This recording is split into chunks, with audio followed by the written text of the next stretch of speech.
Welcome back to Roy Crescent Field. Game 2 about to be on the way as the Indians took game 1. And on the hill for the Indians.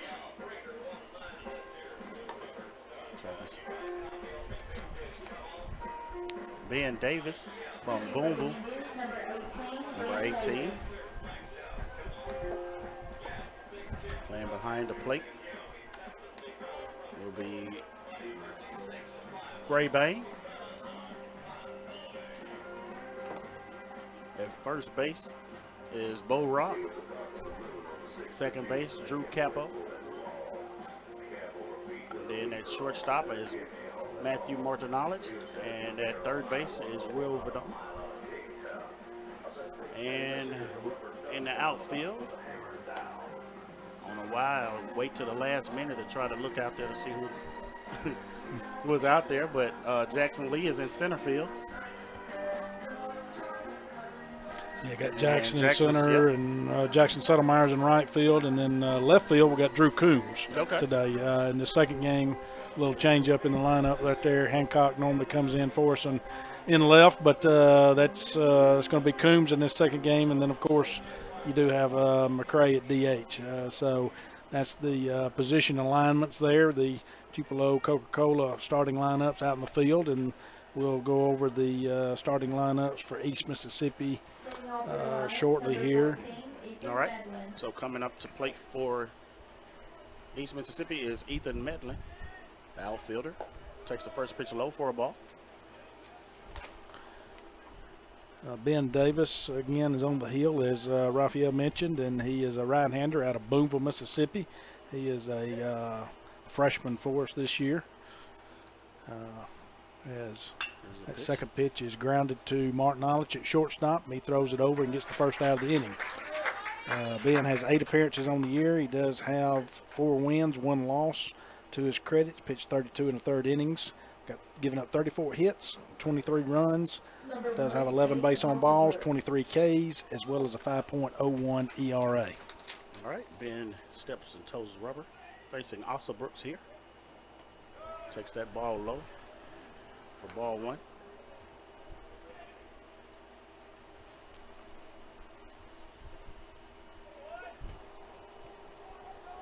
Asa Brooks, a freshman from Picayune, Mississippi, takes a pitch and sends it right back to the sender, right up the middle for a base hit. Yeah, good piece of hitting right there by Asa Brooks.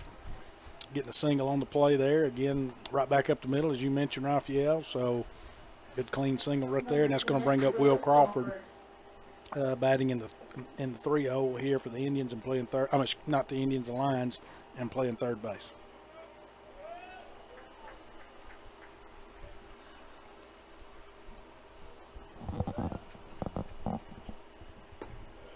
Takes that pitch for a strike. Crawford wearing number 10, an infielder from Corinth, Mississippi. Saw him and Will conversating earlier. Takes that inside for a ball. 1 ball, 1 strike on Crawford.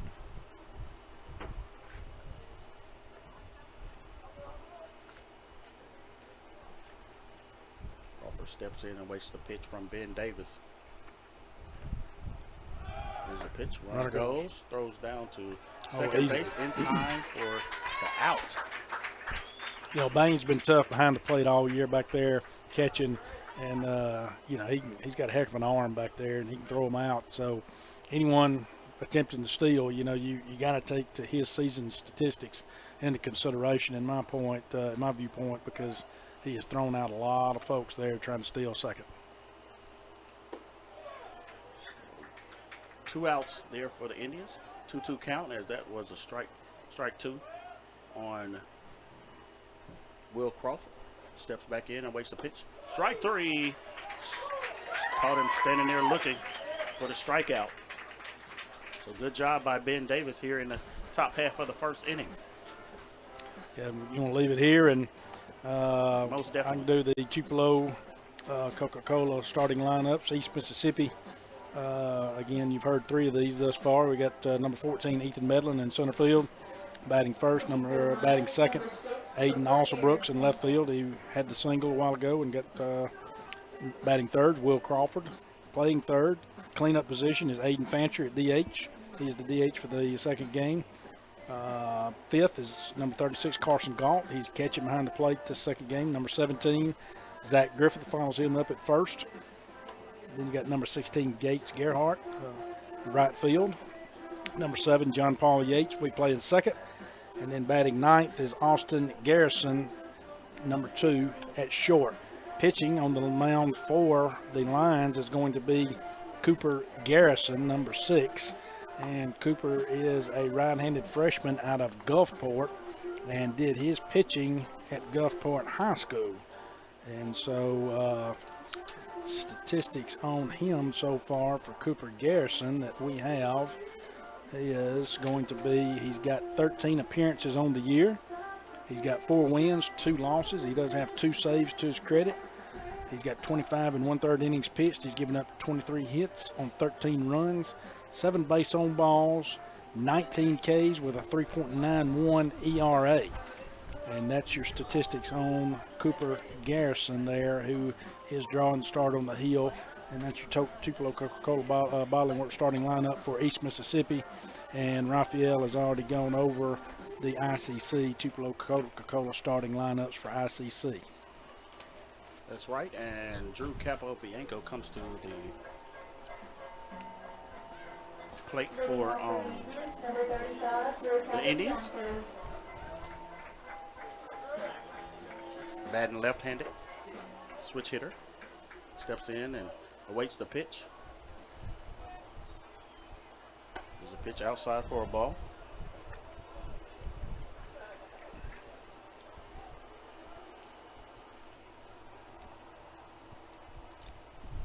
Here's a pitch in there for strike 1. 1 ball and 1 strike on Drew. Left-handed hitting sophomore. Yeah, Drew had 3 hits, as that's ball 2 right there. Drew had 3 hits in the previous game. No, excuse me, I'm sorry. 4 hits, my apologies, and 1 RBI in the first game. So Drew had a heck of a first game there, drawing 4 hit singles and 1 RBI. Takes that pitch right there for ball 3. 3 balls and 1 strike. The leadoff hitter for the Indians. Stepping back in and awaiting the pitch here. Pitch draws a walk. So a leadoff walk there, and puts the leadoff hitter on with Drew Capobianco. That is going to bring up Matthew Martinolic, who was our Samstown star of mine, and of course we had another one with Raphael, Samstown star of the games for the first game, but Martinolic did have 5 hits as well, as he fouls that one out off there, and had 3 RBIs in that first game. Had a great piece of hitting and a lot of runs scored in that first game by the Indians. So looking to try to mirror that again here in this second game as Matthew Martinolic steps in and awaits the pitch here. Yeah, you kind of got with Cooper Garrison here, you kind of got a 3/4 sidearm delivery style here, as we talked about in the first game with one of the pitchers that came in for East. It's a different spin on the ball, different look on the ball. So ICC's just kind of got to dig in there and get their looks at these pitches and kind of see what they need to, because then he comes over the top right there. Is that one Martinolic continues his strong hitting performance on the day and singles between third and short, and no outs now, a runner at first and second. Good job by Matthew Martinolic right there, taking the pitch that was given and drove it back up to get a base hit there for the Indians. Coming to the plate is Will Verdon, the sophomore right-handed hitter.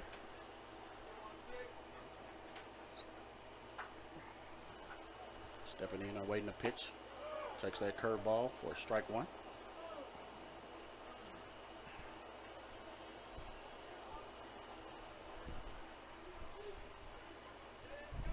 Will Verdon steps in and awaits the pitch. Swung on, hit to right field. Right fielder moves over, makes the catch. And the runners don't go. Go back and stand on the bag. Yeah, Will hit that one on a line out toward right field, but just right at the right fielder, so didn't have a chance to be a gapper out there. So it did draw the first out of the inning there. So now you still have runners at first and second now with Jackson Lee coming up to the plate. Curveball in there for strike one. Jackson Lee, a right-handed hitter from Calhoun City, Mississippi. Calhoun City High School. Takes that pitch for a ball. 1 ball, 1 strike on Jackson Lee. Yeah, Galt tried to frame that one back in for a strike call there. Was unable to get that strike call. Nope. Pitch high for a ball. Got a 2-1 count here. Again, different movement. And like I told you, Garrison, he can do a 3/4 style delivery, or he can come over the top.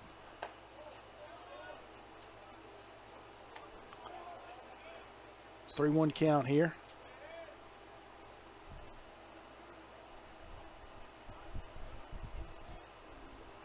Lee steps in and awaits the pitch here. There's a pitch. Got him. For a ball. Yeah, he went. No, he didn't. Oh, that's on me. I thought he went around. So Lee draws the walk. Coming to the plate. Number 29, Jackson Sattermeyer with bases loaded. 1 out here in the inning. Yeah, got the bases juiced again. 1 out. I know the Indians were able to do this 2 or 3 times in the first game, get the bases loaded. As Sattermeyer swing through that first pitch for strike 1 right there. Healthy cut there. Yeah, definitely a healthy cut. He was trying to get 4 on the board right there with 1 swing. Good swing there. Yeah. Base hit. Yeah. And drops the ball in the outfield. Left fielder does. And scores 2 runs for the Indians. Yeah, good job at hitting right there. He hit that one on the nose right there, and just wasn't where the shortstop was able to get to it. So good job there by Sattermeyer to know that you had the bases juiced here, and you got 2 RBIs driven in with that single. So 2-0, Indians up 2-0 here in the bottom of the first. Bo Rock up to the plate. Freshman left-handed hitter, Bo Rock, throws. And the ball got away from the shortstop. The runner was able to get back. Yeah, about caught him sleeping out there, yes, didn't he? Did. So Bo Rock steps back in and awaits the pitch here. There's a pitch outside for ball 1. Yeah, good eye there by Bo. Take ball 1. Again, like I say, they about caught Jackson Lee out there sleeping at second, and heck of a pickoff move there by Garrison. Pitch outside for ball 2. Yeah, that ball's just got a lot of tail to it, as you can see. It just kind of, some of it's tailing back out to Bo Rock. It's tailing outside. Got some movement. This pitch again, outside for another ball. Yeah, 3 straight balls right there. Not able to find the strike zone with any of them, so fully expect Bo to be taken here.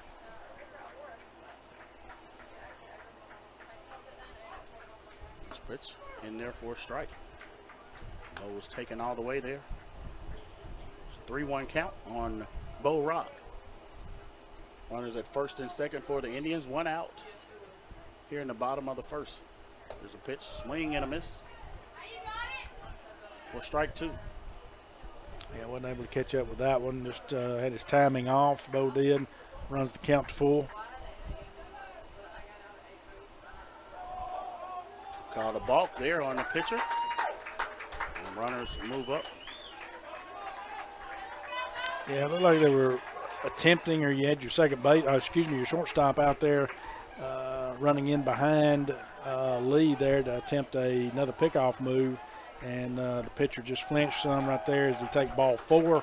Bo Rock did. Now that loads the bases again for Gray Bain.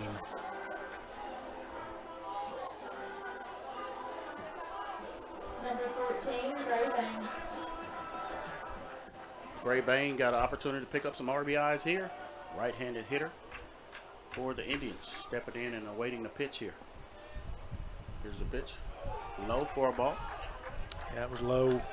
Again, bases loaded, one out here. Indians ran into this occasion here the first like 2 or 3 times again in that. I know they did the first inning of the last game. So prime opportunities here for them to put some heavy, a lot of runs here on the board here just in the bottom of the first. That's right. And here's a pitch to Gray Bain. Ooh. Takes it for a strike. Yeah, bet he wishes he had another shot at that one out there, but that's a 1-2 count now. Here's the pitch. Hit down third base line. Coach Carter tried to catch it. A little too hot for him. He wasn't able to come up as clean with that one as he was that one in the first game. You're right. Pitch outside for a ball. I think he was more excited because he got the chance to get that 650th win. Here's a pitch by Gray Bain and hit to the second baseman. Bobble, throw to first and only to get the first out of the inning. Did drive in a run. Yep, got a run, RBI there. Got an error on the second baseman.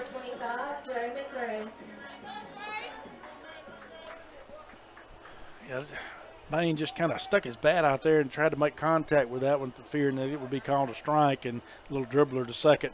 And he got McCray coming up to bat now, who is in the DH slot.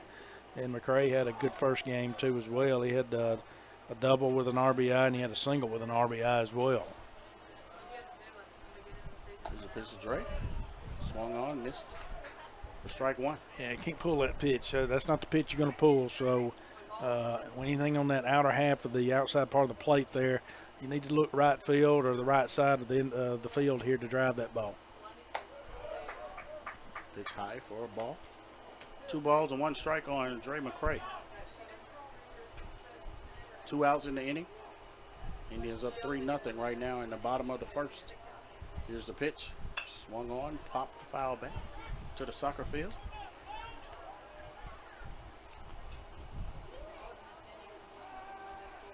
They got a 2-2 count here. 2's across the board, 2 outs. Still got runners on base here. Got a runner at second, runner at third.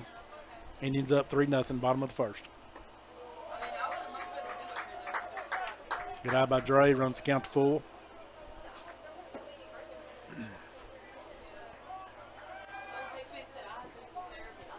Dre steps back in, waiting to pitch.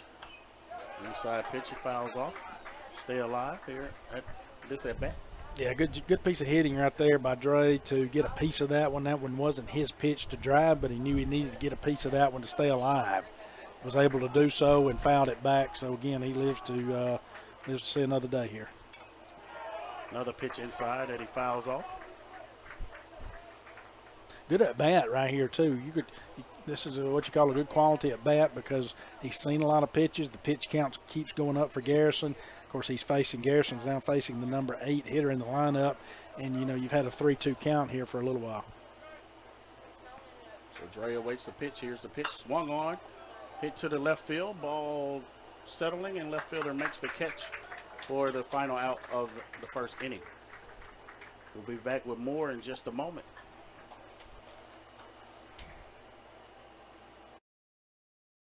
Age-related macular degeneration is the leading cause of severe vision loss in adults over the age of 50. Symptoms are gradual loss to see objects clearly. Objects appear distorted in shape. Dark or empty areas appear in the center of your vision. In a comprehensive eye exam, your optometrist will perform a variety of tests to determine if you have macular degeneration. For questions or concerns, call Cagle Eye Center in Fulton at 862-EYES, providing professional comprehensive eye care to the people of Itawamba County and the surrounding areas. Cagle Eye Center.com.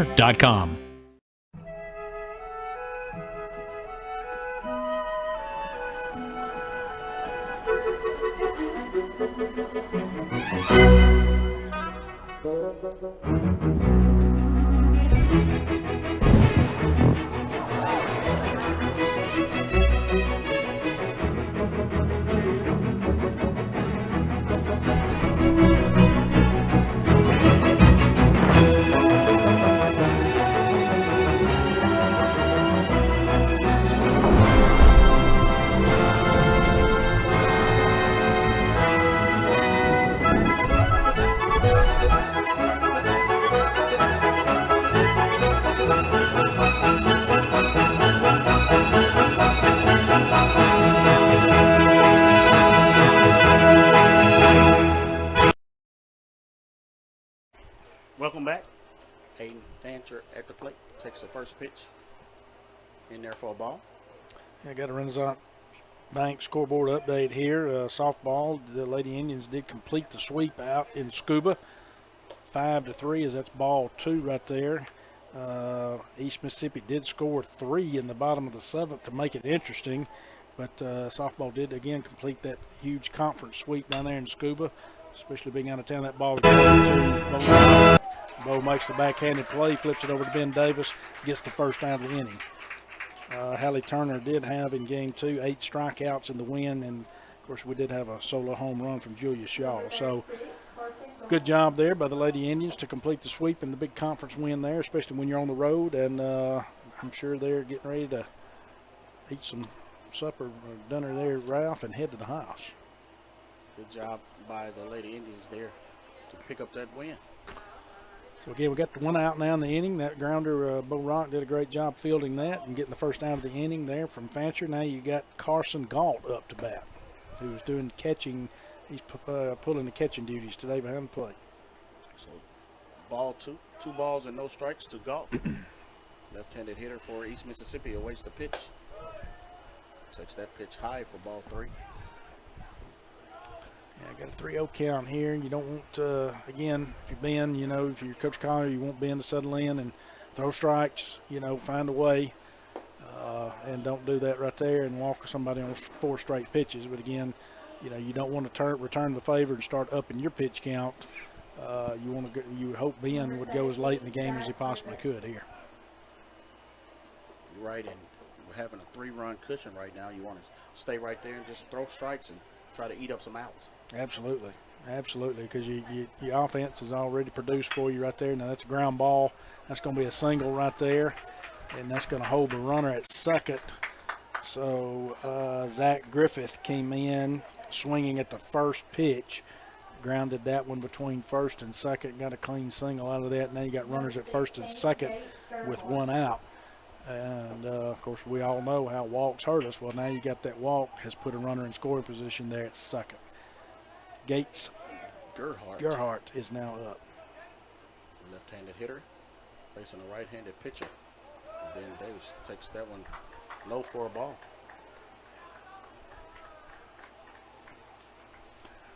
Ben Davis here, you'd love to dial up a double play ball right here. You'd love to have that Davis Ford that Little Caesars double play ball.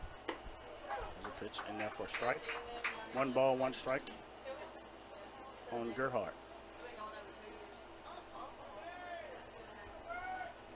1 out here in the inning. East Mississippi with runners on first and second. There's a pitch, swing and a miss for strike 2. Yeah, quickly ahead in the count here, 1-2. So if you're Ben, you can go deep in your arsenal here if you want to, throw something, see if you can catch him swinging that's 1 out of the zone or something like that to get the K. You've got a couple you can waste if need be. Here's the pitch from Ben Davis. Got him. Inside swing and a miss for strike 3. So nice job by Ben Davis to pick up that strikeout. Yeah, got a Renaissance Bank strikeout right there by Ben. So that's his his second of the game. My apologies to Ben. So that's his second Renaissance Bank strikeout and the second out of the inning. Now batting for East Mississippi is John Paul Yates. Left-handed hitter. Waiting the pitch. Swung at the first pitch he sees. Hits it to the first baseman. First baseman throws it to the pitcher. Pitcher able to step on the bag and get the out at first base. Nice job by Ben Davis.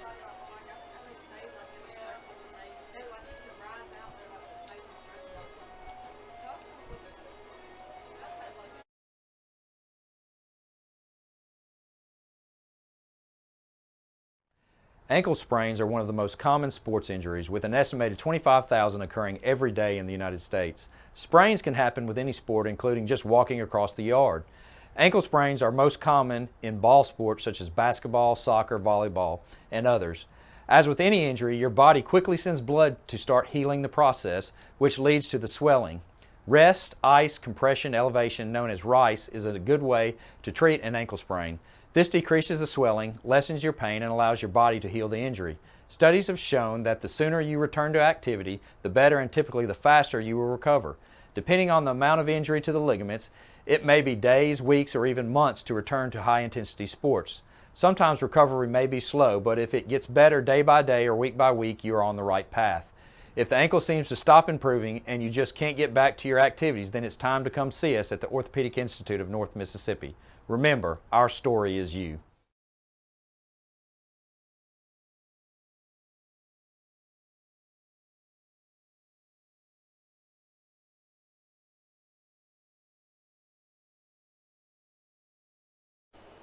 Welcome back to Roy Cressup Field as the Indians are headed into the bottom half of this second inning, leading 3-0. And coming to the plate is Drew Coombs for the Indians.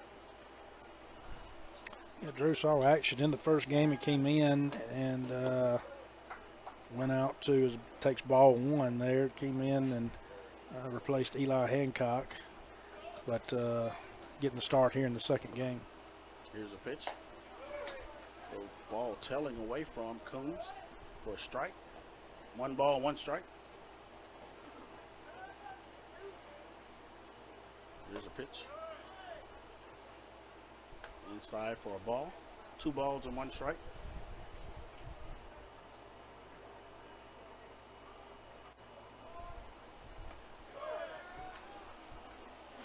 Coombs takes that pitch for a strike. 2-2 count.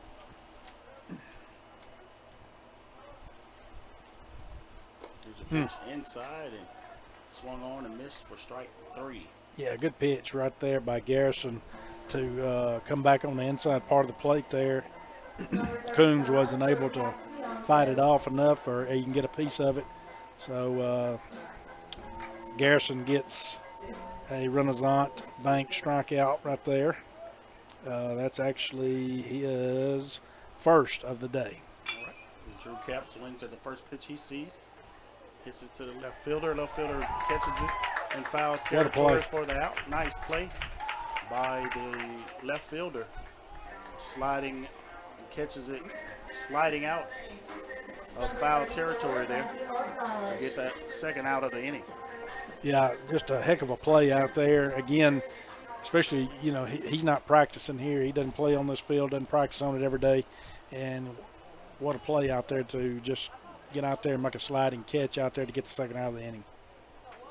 Matthew Martinelli at the plate takes that first pitch outside for a ball. Second pitch low for ball 2. Mentioned Martinelli has been hot today, even through game 1, and started game 2 with another single. There's a pitch in there for a strike. So 2 balls and 1 strike on Matthew Martinelli. Right-handed hitter. Steps in and awaits the pitch. Low for a ball.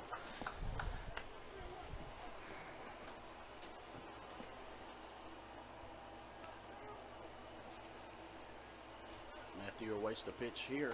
Good pitch. Shot in there for strike 2. Full count. Yeah, Cooper Garrison, I mean, he's got a good delivery there where he can paint those corners and does an excellent job of putting it right on the corners, inside or outside. And right there, Martinelli just kind of reaches for that, trying to get a piece of it, does. And they finally get Martinelli out. That's the third out of the inning. We'll be back with more right after these messages. Show your school spirit with our exclusive debit cards. Represent ICC with a special card design you can only get from First American National Bank. You'll show your support every time you use the card. Support ICC with a Spirit debit card from FANB. If this just cost a little bit less. Let's take a look at that with the Renaissance replay. Make the right call with over 400,000 shopping discounts right from the Renaissance Rewards Extra checking app. Might be a little while before I get to the bank. That's an incomplete pass. Let's give it a Renaissance replay. Renaissance Mobile Check Deposit. Make the right call and open an account with Renaissance today.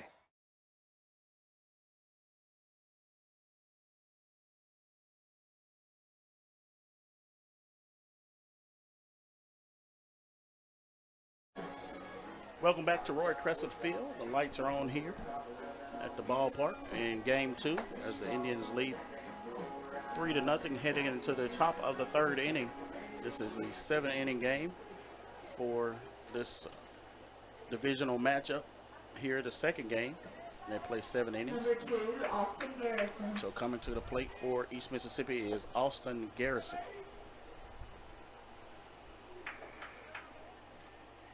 Here's a pitch swung on and missed, or hit foul for strike 1. Right now I got a battle going to the MLBs there, Raphael. You got that pitch on the inside. That's ball 1. You got the Tampa Bay Rays 3, Red Sox 1, bottom of the 4th. Now the reason people are going, why are you bringing that game up? Well, Tampa Bay, as he swings through that one, that's strike 2. Tampa Bay hadn't lost. They've started the season 11-0. Yeah. And they're getting close to that, you know, the most wins to start the season here. And I can't remember exactly what it is, but they're facing the Red Sox right now. That one's fouled out of play out there in the parking lot. But they're up 4-1 now in the bottom of the 4th. And I always have to, you know, talk about them, although they have done better. Pirates got beat today 7-0. Man, know why we got to talk about this for sure. They might be 0-11. They're having a better year this year, but they did get beat by the Astros today 7-0. That was grounded to short. Martin Olich, ball pops up. Oh, almost. Almost. So it wasn't fielded cleanly out there, and so that'll be an error on the shortstop, Martin Olich, out there. Number 14, Ethan Medlin. Umpire going over to talk to the runner.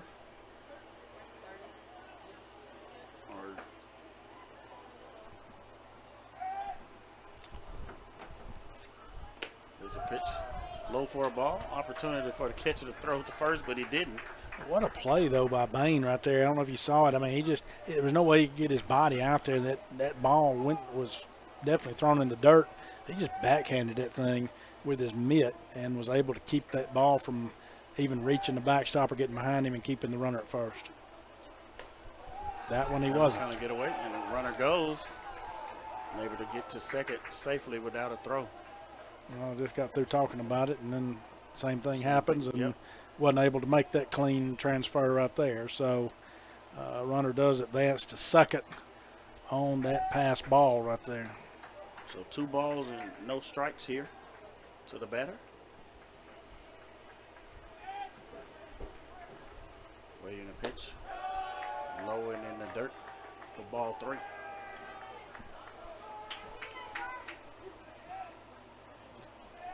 Ethan Medlin at the plate for East Mississippi. Leadoff hitter. Waiting to pitch. Ball in the dirt. And if you're Ben, you got to find it. You know, right now he's had a couple, 2 or 3 or 4 overthrows here, if you want to call it that, with his release. And with, you know, him, how he's following through and then his release.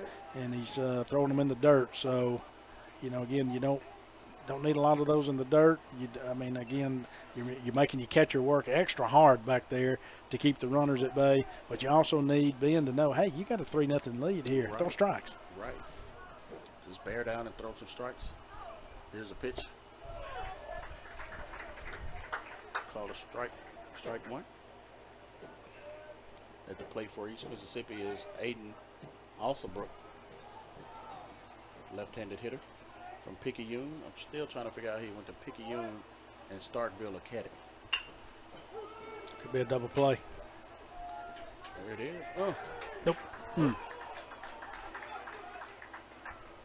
Right, so he had the fielder's choice there. Ball was grounded to second. Made the transfer over to short. Looking for interference. Looking for interference. Don't think they're going to get it. Not going to get it. Of course, Coach Collier's going to call the field umpire out over to him, but you had the exchange there. Did get the first out at second, and then unable. The throw was kind of a little low over there, and Bo Rock unable to scoop it. So we got runners at first and third, 1 out.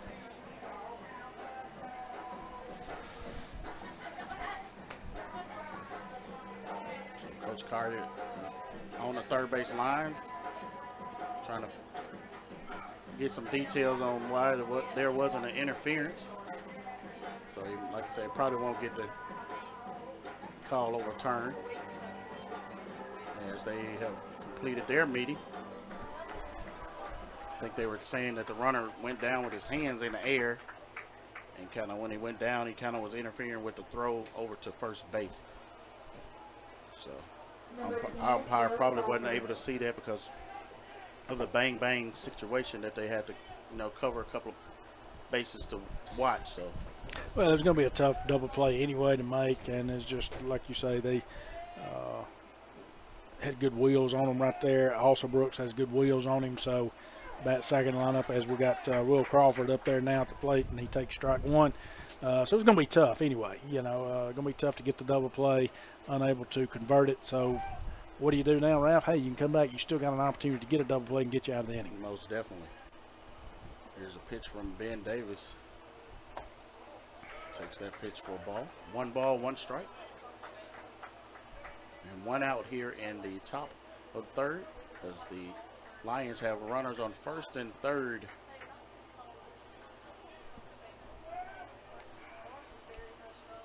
Waiting on the pitch. Here's a pitch from Davis. In there for strike 2. Yeah, good job right there by Bain and Ben Davis at the communication. And, of course, Bain putting a little frame job there, too. But that ball hit the outside part of the plate, got strike 2, got a 1-2 count. Runners at first and third, 1 out.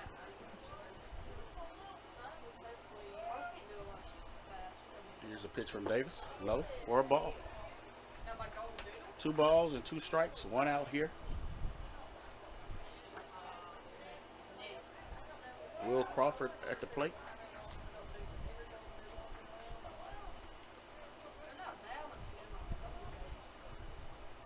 Here's a pitch, swung on and fouled off. Yeah, too close to take right there is inside part right there. Able to, good job by Crawford to make some sort of contact with that to foul it off and to continue to be up the plate there and still alive. Crawford awaiting the pitch here, 2-2 pitch from Ben Davis. Here's the pitch, swung on, check That's kind of a swing, whoopsie. and got over for a base hit over the first baseman head, and runner goes to third. Yeah, it was a check swing, Ralph, like you said, and it was. He just kind of stuck the bat out there trying to stay alive, and I think he didn't think, hey, I'm going to get this, a line hit out of it, line shot. But it was just placed perfectly over the first baseman's head. Drew Capobianco was able to track it down out there and make a throw over to third as they're checking on that runner who slid into third. Almost got him out over there, but was unable to. So now you got runners at first and third with a 1 out still, 3-1 lead here, ICC. Aiden Fancher at the plate for East Mississippi. Takes that pitch low for a ball.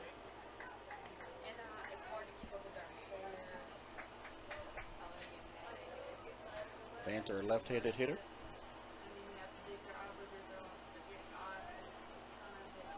From Louisville, Mississippi, Winston Academy. Takes the pitch, runner goes. All right, they're not going to throw it down. Throw down. Yeah, they're going to eat that one. They're going to try to get they're going to let him steal that one and not take the chance that they're going to send the runner from third home. So normally that's one of the occasions right there where you can steal a base, steal second on Bain. Yep. There's a strike right there on Fancher. So 2 balls and 1 strike. Here's the pitch. Mr. Fancher hits it back up. Oh. Second shortstop picks it up, throws it to Wow. first in time to get the runner, but was able to pick up an RBI there. What a play out there by Martin Ollett. So, I mean, and only you could tell that from the camera view if you're watching on the broadcast streaming here or where we're sitting. But the ball was hit right at the umpire who's in the field. Well, he had to dodge it, but Martin Ollett was still on it and dove for it, snagged it, jumped up, and was able to make the throw and get the runner out at first. Again, Fancher did draw the RBI out of that as ball 1 is thrown here to Galt. But there again, great play to get the second out of the inning. Pitch right there for a strike. 1-1 count on Carson Galt.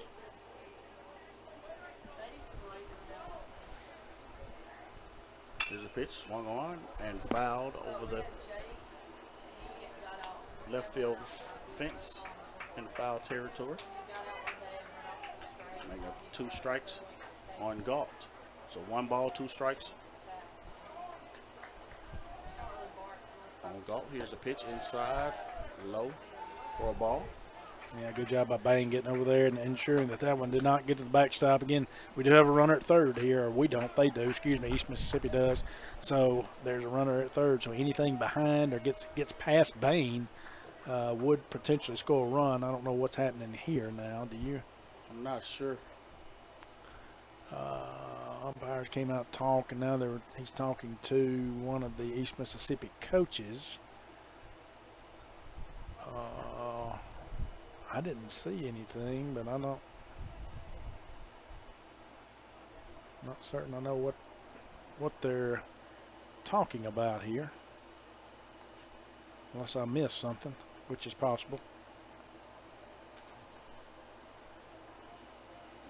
I'm not sure. The umpire kind of stopped and wanted to talk and then brought in the other umpire from the field. So whatever it was, I guess they got it together. Apparently so. I don't know if he was telling them to hold down the chatter or something, or what they were saying about that. I don't know, but anyway, it is what it is. 2-2-2 here. Here's a pitch. Low for a ball.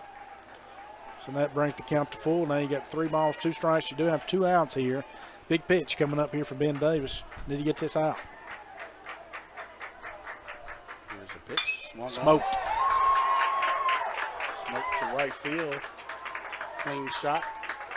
Picks up a run and ties the score for East Mississippi. Yeah, so here in the 3rd inning, of course, Coach McCrory is now going to come out. We don't have anyone in the bullpen warming up, but Coach McCrory is going to come out and make a little mound visit there. But that was a clean single right there, and East Mississippi here quickly in the 3rd inning has picked up their 3 runs to tie the game now 3-3. I think Coach McCrory is probably saying the same thing we were saying earlier, just kind of settle down and throw strikes a little bit. Yeah, and some of those walks, you know, I think, again, he did have a walk earlier, and that kind of hurt when you have that 1 walk. But they have put together some hits, though. So, I mean, East Mississippi's done a good job at the plate of putting together some timely hits here and driving in the runs and getting this game tied back up. Right now they've got 4 hits to our 2. So their bats have come alive here in this 2nd game, and now we've got a runner at first with 2 outs. Here's a pitch. Low for a ball. And this is Zach Griffith from Mize, Mississippi. Played at Mize Attendance Center. Left-handed hitter for East Mississippi. Steps in and awaits the pitch. This pitch swung on. Hit to the second baseman, picks it up, throws it over to the shortstop to get the out, to get out of the inning. So before that, East Mississippi was able to pick up some runs to tie this game up 3-3. And we'll be back with the bottom half of the 3rd inning in just a moment.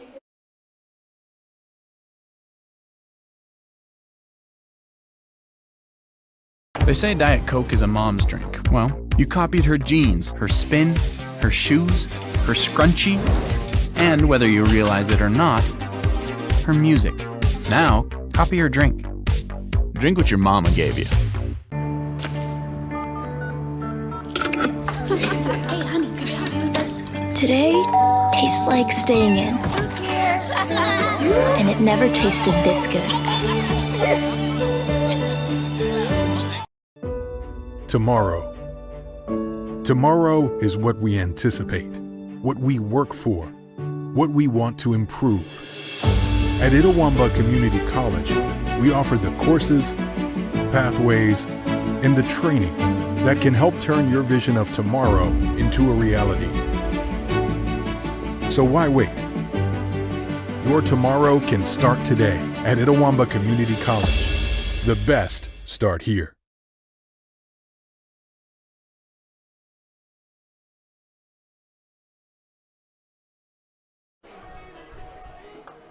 Welcome back to Roy Crescent Field here in the bottom of the third inning. The score is 3-3. And Will Verdong is coming to the plate. Number 16, Will Verdong. Yeah, and oddly you'd say this. You're not gonna say it, Ralph. I am, but Will came into the day. He had 2 singles, 2 walks. And now he's going to fly the first pitch out to center. But I guess I don't have to finish my thought since he swung at the first pitch. But I guess what I was going to say is oddly, some people would look at that first game and say, that was a pretty good game right there. I was on base 4 times. And then right here, now he hadn't been on base this game yet. But I can tell you, Will is out there. He's mad right now. He's frustrated. That dude wants to be on base, and he wants to swing that bat. So most guys say, hey, I've had a good day. Right now, Will said, no, I hadn't had a good day. Right. He's looking to get on base. Earlier they walked him. I think he got frustrated from that as well. He most definitely did. Pitch.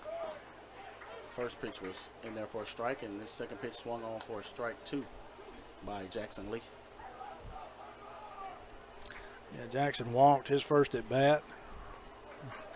Of course, in game 1, he did draw a walk in that game as well. That was good. Wow, what a play there, Raphael. Did you see that? I saw a hit back to the pitcher. He scooped it up. Barehanded it, yes, and threw it over the first. Nice play out there by Cooper Garrison. Like I say, ball hit right back up the middle, and he just stuck his right hand out there and, did what Coach Collier did in the first game. Yeah. But no, it was an excellent play there by Cooper Garrison. Don't take anything away from that. There's a lot of life going on over here in this dugout over here from East Mississippi right now. They're feeling it a little bit. And here's the pitch. Swung on and missed for strike 2. Yeah, quickly ahead there, 0-2. And Cooper Garrison has settled down after the first inning thus far. This inning is not over with, folks, but he's settled down after the first inning and thrown good baseball thus far. So takes that pitch low for a ball. Jackson Settlemeyer at the plate for the Indians, awaiting the pitch. Here's the pitch. Everybody was headed to the dugout except the umpire. I'm telling you, I don't know where that one was. He just wasn't the umpire's liking, and hey, I'm not down there. He's making the calls, not me. So 2's on the board for the Indians. Settlemeyer catch that pitch and takes it center field. Center fielder moves over and makes a catch on the warning track for the final out of the inning. So we've played 3 here in Fulton. We'll be back with more right after these messages from the Orthopedic Institute. At the Orthopedic Institute of North Mississippi, we have been working continually through the crisis to meet the needs of our community. Our walk-in clinic is a service that we provide to our patients that want to avoid the wait and exposure of the emergency room. At the walk-in clinic, you can do just that. Walk in with no prior appointment or phone call. We provide specialized treatment for physical injuries like broken bones, sprained wrists and ankles, joint and tendon pain, and sports-related injuries. You can get in, out, and on the road to recovery quicker. The walk-in clinic is equipped on-site with x-ray imaging, casting technicians, durable medical equipment, and injection specialists. Our team is supported by the orthopedic surgeons of the Orthopedic Institute of North Mississippi. Our staff is specially trained in orthopedic-related injuries. We ensure that you will receive the best care for your orthopedic needs. Remember, at the Orthopedic Institute of North Mississippi, our story is you. Today tastes like a home game, like a huddle. Tastes like we're bringing the heat, and like a front row seat.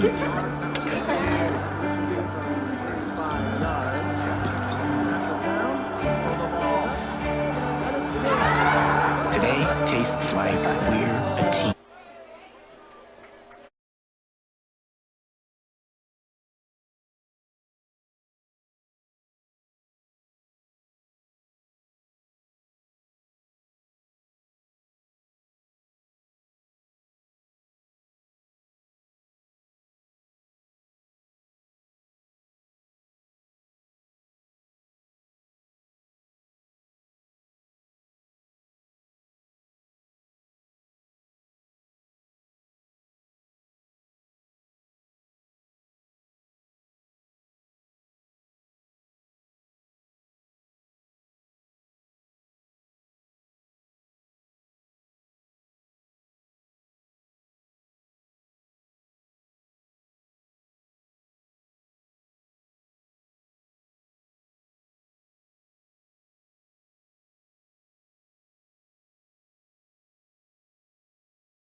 Want to make a good living? Come learn a skill at Max Home. Upholstery trainees start at $15.50 an hour. Our upholsterers average $23 an hour and can make above $28 an hour on production. We're also offering a $500 sign-on bonus to experienced upholsterers. Max Home is hiring for all positions and is willing to train quality people. Max Home makes all their custom-built products in the USA. Join the best, train with the best, be the best. Max Home, Bolton, Mississippi, and Max Home, Sulligent, Alabama.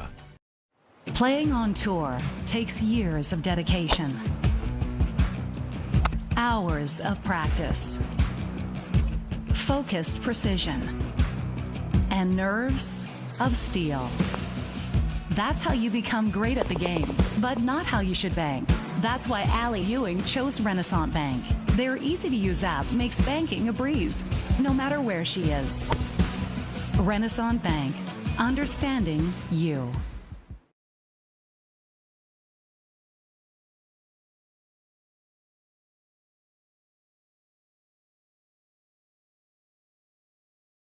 Welcome back to Roy Crescent Field.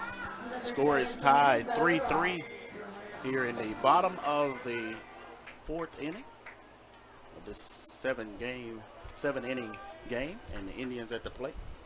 Bo Rock takes the first pitch he sees and hits it to the left field, and the left fielder settles under it and makes the catch for the first out of the inning.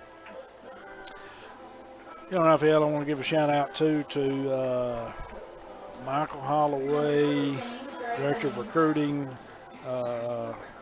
Tyler Kemp, and Community Relations, the advising staff, recruiting staff, as that's strike one to Bain right there. Had a heck of a day today. Oh, yeah. We had honors orientation, the first orientation session of the year.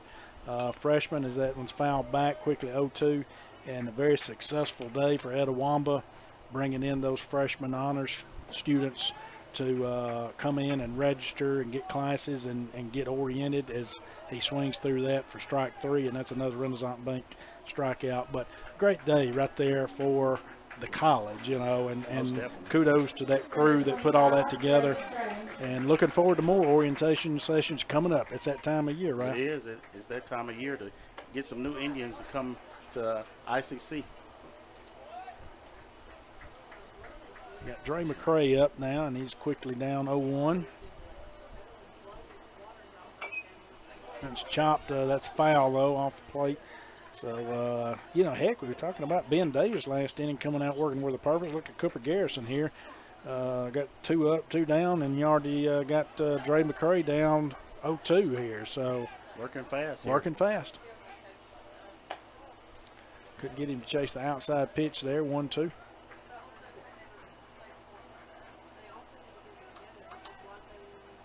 Dre waiting the pitch here. Inside pitch. Got a hold to that one, and this one could be. Oh, it drops. It drops in. Yes. For a double by Dre McCray. Yeah. Nice piece of hitting there. Hit it to the left field foul line, and it drops in. Yeah, he took that inside pitch, was able to get the big part of the bat out there in front, and that was a stand-up Davis Ford double right there by Dre McCray. And we've got a pinch hitter coming up in here. Looks like Eli Hancock will be coming in for Drew Coombs. I think Coach is thinking a little defense as well, bringing in Eli, and also getting some offense as well. Eli Hancock, a left-handed hitter from Houston, Mississippi, sophomore. That's a great job by Dre. Dre had a double in the first game, Raphael, and so that's his second double of the day. And he's been big in the DH role today, just kind of really has. Being productive. Really has. Like I say, you're gonna find a place when somebody's swinging a hot bat. You're gonna find a place for them in the lineup. Here's Eli Hancock stepping in for the Indians. And they're calling third baseman he's playing in on the corner right there on third. Everybody else is playing normal. That one's chopped. That's going to go foul down the first base side there, foul. I guess he was thinking Eli may pull it to third base. He may think he's going to drop. I don't know if he's going to try to drop a bunt out there or not, but he still got him coming in, got him playing in on the corner there at third. I don't know if they've seen the scouting report. I haven't seen Eli bunt like maybe once all year. I know it. That's exactly right. Ooh. Hey, well, yeah. They called him in. Yes. All right, so the third baseman was playing in on the corner. Had he been playing, there was a line shot right there, folks, to the third baseman. Had he been playing in his regular position, that was probably a third out of the inning. Right. But, because he got a glove on it, folks, but now with 2 outs, that was a single RBI single by Eli Hancock, and that brings us back to the top of the lineup with Drew Capobianco. Here's the pitch, swung on, hit sharply to the shortstop, and he pitches it over to the second baseman to get the final out of the inning. But before that, the Indians were able to pick up a run. So it's 4-3 here in the bottom of the 4th inning. We're headed to the top of the 5th in just a moment. We'll be back with more right after these messages. So when are you going to give me back for the pizza? Oh, personal foul. Let's give him a Renaissance replay. Make a successful handoff when you transfer funds to friends and family with Zelle and the Renaissance mobile app. Let's give him a Renaissance replay. Make the right call for 24/7 roadside assistance and sign up for Renaissance Rewards Extra Checking today. That's home. That's just like the Ravens. That's just like Pahokee, Florida. That's my second home. I got my degree from there, my first degree, college degree. It's part of my heart, it's part of my soul, it's part of my spirit. And, you know, it's everything. Itawamba Community College, baby, it's everything. It shaped me up to being a great man because it was part of the journey of me becoming the young man I am today. And it's home, man. That's it. Like, I could go there and lay my head down without no problems. Itawamba Community College, the best start here.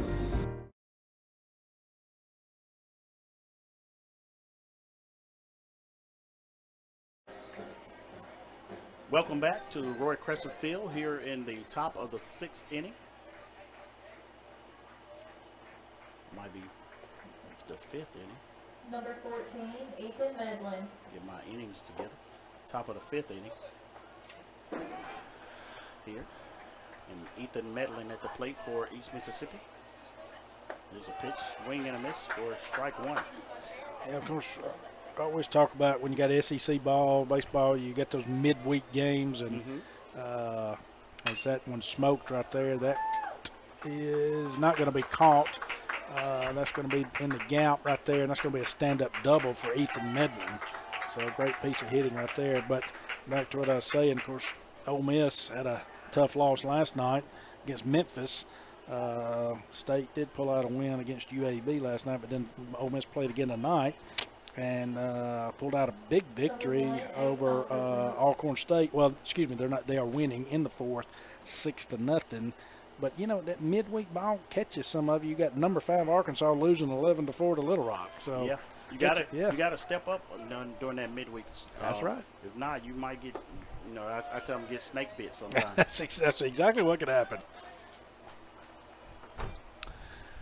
And so they got a leadoff double here, ball 1, and we've got Aiden Alsobrooks up at the plate right here. So they've got a runner in the tying run in scoring position here with ball 2 right there and no outs. Indians do have activity in our bullpen. I do not see any currently in the East Mississippi Lions bullpen. So here's the pitch, low for a ball. 3 balls and no strikes for Aiden Alsobrooks.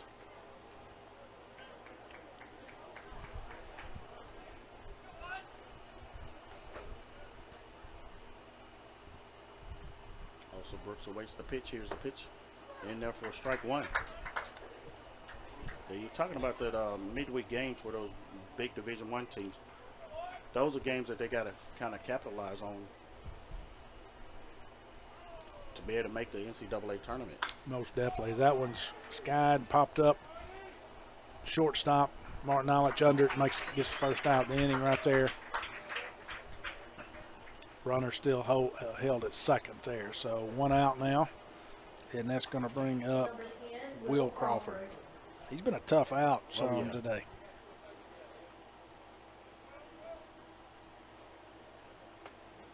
Yeah, looking back, Will had 2 singles in the first game and 2 walks.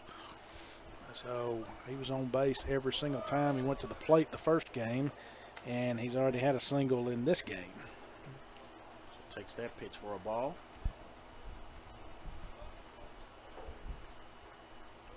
Will Crawford awaits the pitch from Ben Davis.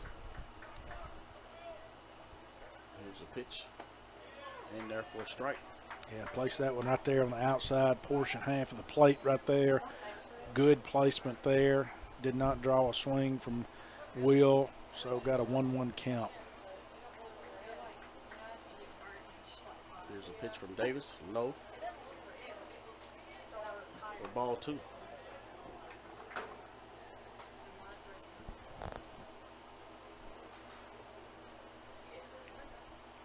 Top of the 5th here. I know Coach Collier'd love to get through 5 at least with Ben if he could. There's a pitch, swing and a miss for strike 2. Yeah, big swing there, big long swing from Crawford. Not able to catch up with that pitch right there. Again, Coach Collier could get through 5 here. I think he'd feel pretty comfortable if he needed to go to the bullpen with this game. Again, remind everybody this is a 7-inning affair. It's not a 9, so this is a 7-inning game here on the second matchup of the day. Here's the pitch. In there for strike 3. Caught him looking. What a job too. Ben Davis has got to pat Bain on the back a little bit on that one. Most definitely. It was a heck of a frame job too, and I think Crawford knew that. But again, it was close enough where you got to be swinging, Raphael. Yeah, you got to fight it off. So another Renaissance Bank strikeout right there for Ben Davis.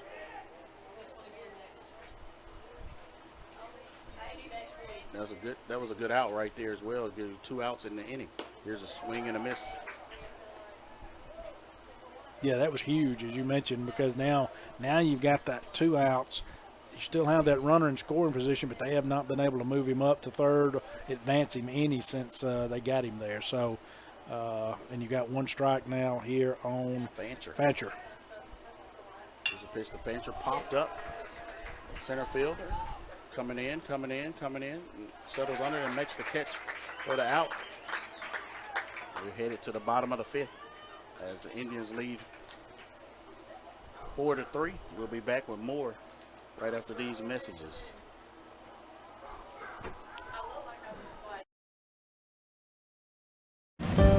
Here, you can be your best. The best train here. Learn here. Succeed here. Perform here. Win here. Thrive here. Itawamba Community College. The best start here. Ever since we opened our doors in 1964, Davis Ford in Fulton has been committed to providing the highest level of customer service and customer satisfaction. That level of commitment is shown in our 18 Ford President's Awards for overall customer experience. Whether you're looking for a tune-up, a trade-in, or a new F-150, the team at Davis Ford is here to serve you. Come see us today in Fulton. Call us at 662-862-3711 or visit us online at davisfordsales.com. Davis Ford, small-town dealership, small-town prices.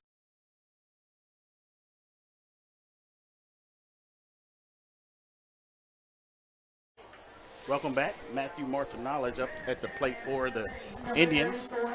We're here in the bottom of the 5th inning. Indians up 4-3 and looking to put some more points on the board. Here's a pitch. Inside, hits him.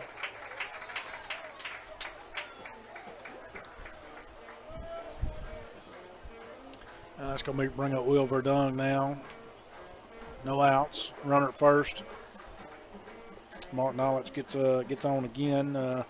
They did uncharacteristically get him out in his second at bat today. He flew out to center field, but he did lead off the day with in the first inning he did have a single. So hit by pitch, and he's on base again. He was hit by a pitch in the first game, which drove in the winning run. But now you got Will Verdung at the plate. Inside pitch in there for a ball.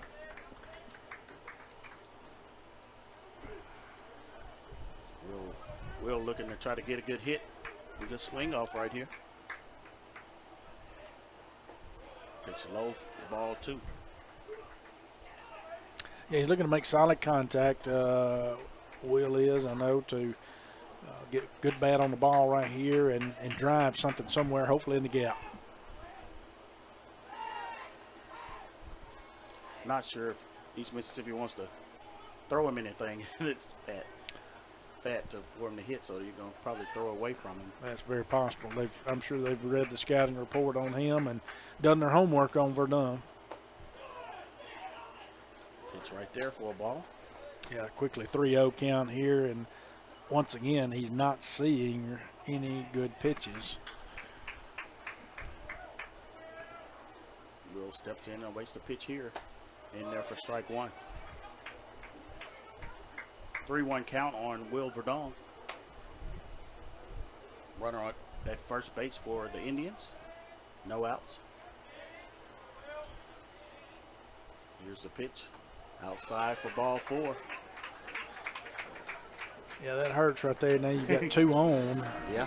And through 2 walks, 1 hit by pitch, 1 base on balls there. And now you got Jackson Lee up to the plate here, who did ground out. This is going to draw a mound visit from East, and I fully probably expect them to make a change here.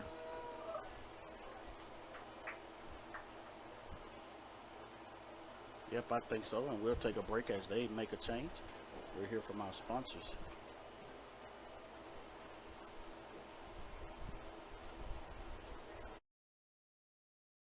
This broadcast is being brought to you by Renaissance Bank, Little Caesars in Fulton, Tupelo Coca-Cola Bottling Works, the Orthopedic Institute of North Mississippi, Davis Ford, First American National Bank, TM Realtor Agent Ricky Murphy, Max Home, the ICC Baptist Student Union, Cagle Eye Center, Bank Okolona, Sam's Town Market in Mantachie, State Farm Insurance Agent Brandon Poland, the ICC Wesley Foundation, the ICC Foundation and Alumni Association, and donations to the Sports Information Indian Club from viewers like you.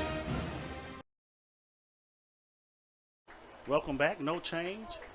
And now the umpire is talking. He's probably going to talk about the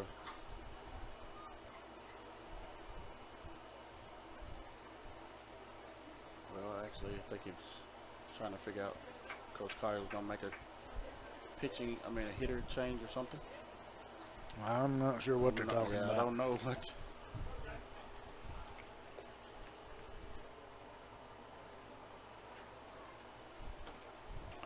That was interesting. So, Jackson Lee at the plate. Squares around the bunt and bunts it foul. Great opportunity because third baseman was standing back there by playing his position. He missed it. Yeah, if you can drop one down here, especially the third base side, then your pitcher is covering. Yeah. He's got to cover that big ground area. So if you can drop one down the line, which is tough, it's easier said than done, then you're doing good.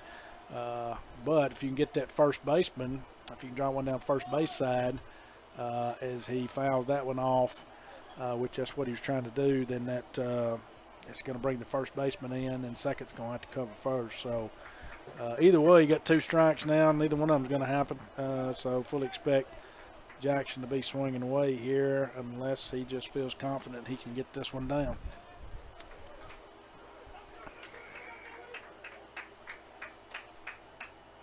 So Jackson Lee steps in and awaits the pitch here.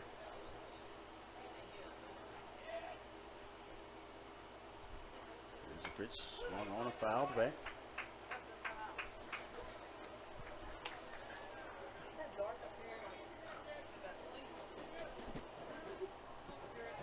Yeah, still got an 0-2 count here. No outs. We are in the bottom of the 5th inning here. ICC winning 4-3. That ball inside right there. It's ball 1. Got runners at first and second here.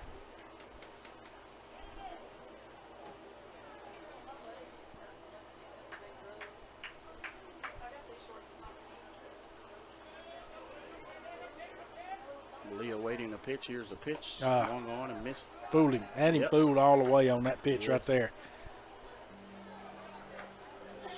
First out of the inning right there. Yeah, it's a Renaissance Bank strikeout right there for Cooper Garrison. Gets the first out of the inning.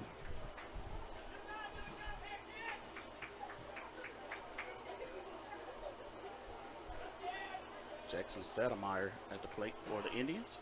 Steps in and waits the pitch. Swung on, sent it right back up to the pitcher. And one run comes around and slides in safely for the score.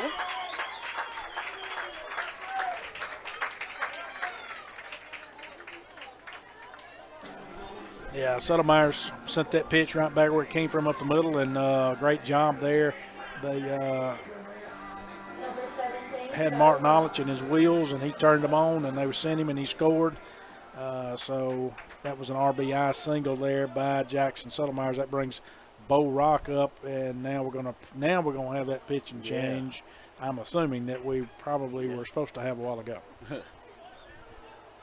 Second visit of the inning. I think that's a good sign of changing the pitcher. So since we actually officially changed the pitcher this time, we'll take a quick break, and we'll be back to talk about the pitcher that East Mississippi puts in the game.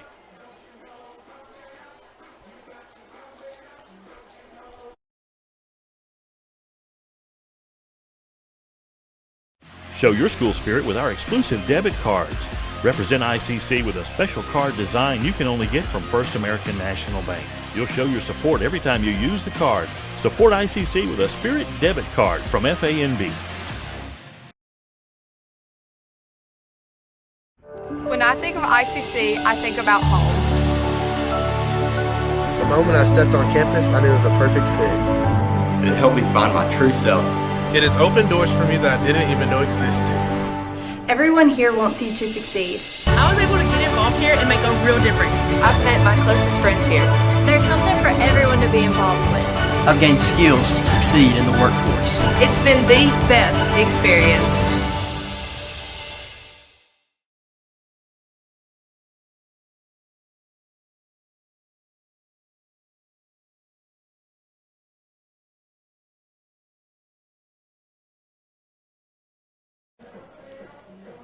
Welcome back to Roy Crescent Field. 5-3 Indians lead, and East Mississippi making a pitching change. Yeah, you got the Tommy Morgan realtor Ricky Murphy call to the bullpen here, and East Mississippi brings in Joe Scarborough. He is a freshman righty out of Pascagoula, Mississippi.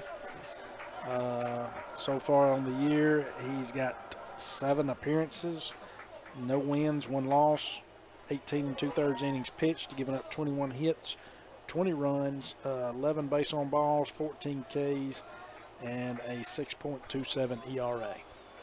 Joe Rock stepping in and waiting a pitch from Scarborough.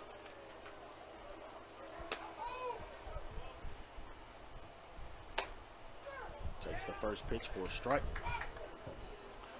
Wow. Scarborough pumped that thing in there at 93 right there, Ralph. Man, he been over there waiting to get in the game.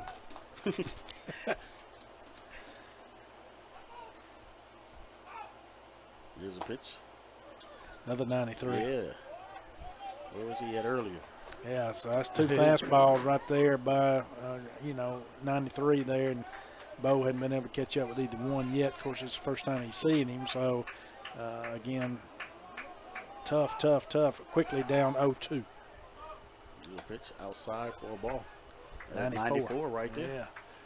So Bo just got to find some way to get a piece of something here and put the good bat on the ball right here and muster out a hit out of it.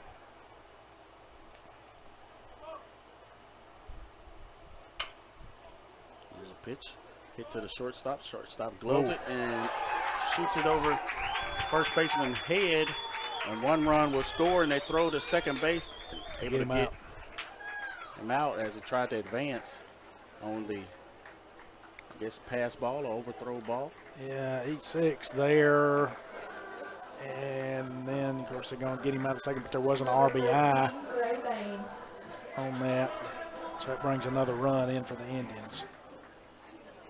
So now batting is Gray Bain, the catcher for the Indians. Takes the first pitch he sees and fouls it back. So 2 outs here in the inning for East Mississippi. 0-1 count on Gray Bain. There's a pitch, curveball in there for strike 2. Yeah, I got a big breaking pitch there, and you know, we were talking a minute ago, he's pumping 93, 94, and that one dropped down to 76. So close to a 20-mile difference right there. There's a pitch, sky high but foul. Hanging in there right there, Bain is at 0-2 count here. 2 outs. Still do have a runner at third with Settlemyers. Here's a pitch to Gray.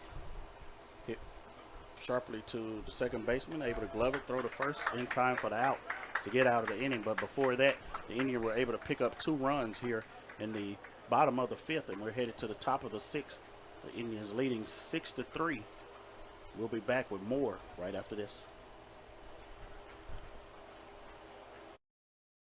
Everyone has a unique story to tell. Maybe your story has you performing your new song in front of a crowd, getting to play your favorite sport, or enjoying a horseback ride in the country.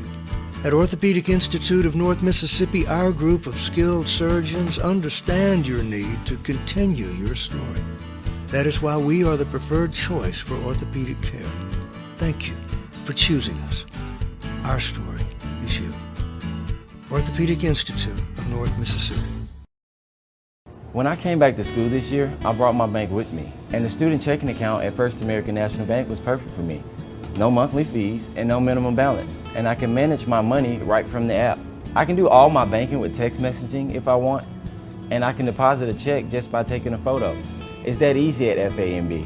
I took my bank to college with me. I took my bank to college with me. My bank followed me to college. I took my bank to college with me. I took my bank to college with me. It's that easy at First American National Bank.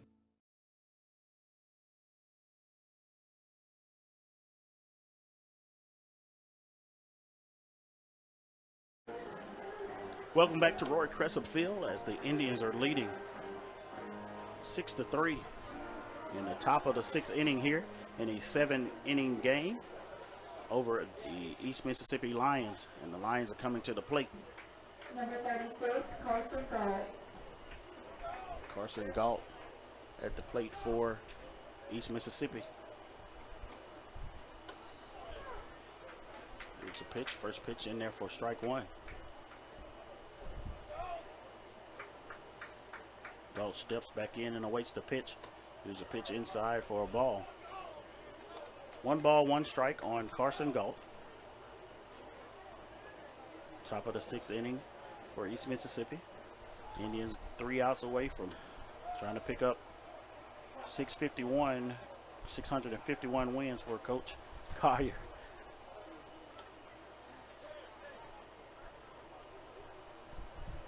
I know I laugh because if he heard me say that, he'd be like, hold on, Mr. Ralph, don't say that yet. There's a pitch low. Checks down, the umpire says he didn't go. So 2 balls and 1 strike.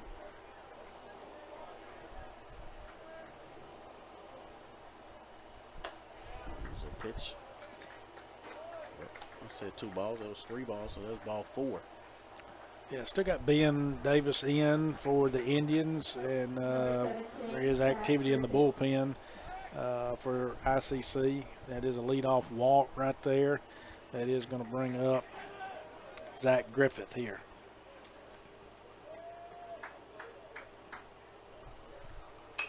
There's a pitch from Griffith. Pop foul down the third base line. Again, earlier you talked about getting good innings out of Ben Davis, and I think we've gotten to the 6th inning, so anything else is a bonus.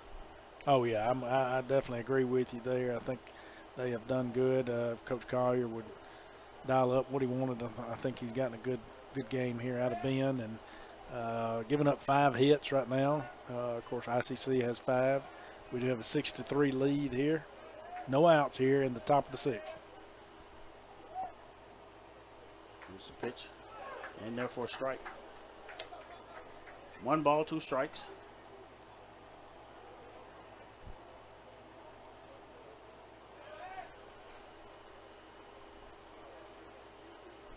The pitch swung on, foul back. Yeah, good job right there by Griffith to make contact right there and foul that pitch back. Staying alive here, 1-2 count. Zach Griffith steps in and awaits the pitch from Ben Davis. Here's the pitch. Swung on and fouled off down the first base line.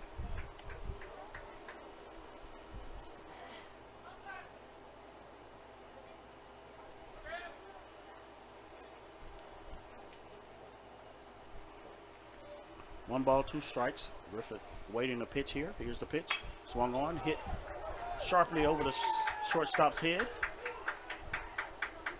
Runner motoring over to third, and they throw the ball away, and it gives the opportunity. Oh, the ball goes into the. Well, they had a cutoff there. What happened was that ball went to the outfield, folks, and of course, you got a cutoff, and the runner, they had held the runner from going home. We're going to see a pitching change here, more than likely. And the errant throw, they were sending the runner to second, and they were going to try to get him out. They had plenty of time to get him out. Throw was off, error on the throw, and that does score the run. That makes it 6-4 now, and you're going to see a pitching change at this point in time for the Indians.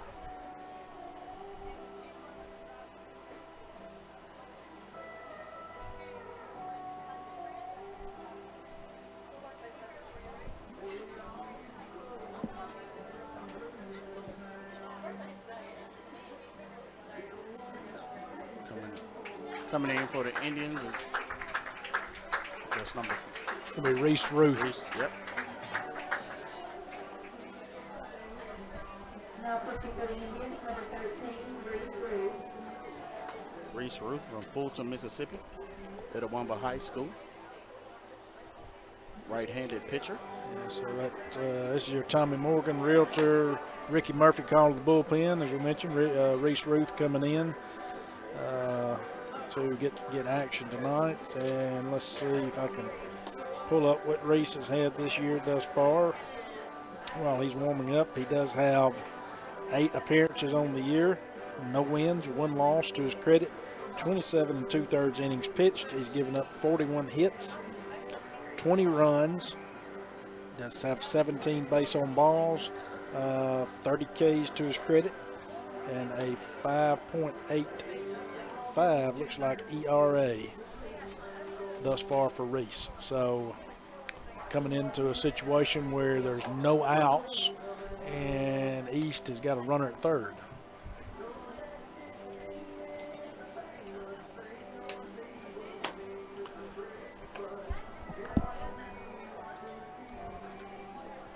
A 6-4 game here in Fulton. As you mentioned earlier, Ralph, the Indians trying to get the sweep today while East Mississippi is trying to spoil that and get the split. Yep. Our Lady Indians, mentioned earlier, was able to go to Scuba and in softball and get the sweep down there. Any road sweep is huge in conference play. It's kind of similar to SEC play, you know. I mean, it's huge to go get that done. So I know Lady Indians will be rolling back into Fulton this evening, happy with their victory. But they got to turn around and prepare for East Central on Saturday. First pitch is up. Ball 1 in the zone right there. Again, runner at third, no outs. 6-4. Tying run at the plate. East toes the rubber, throws the pitch, swing and a miss.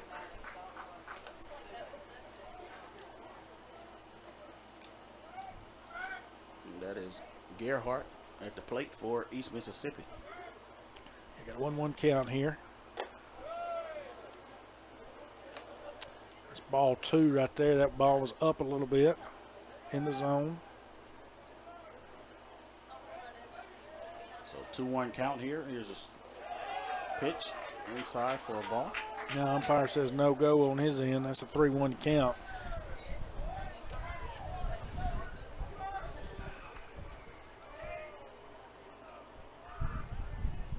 There's a pitch in there for strike 2. So runs the count back to full here.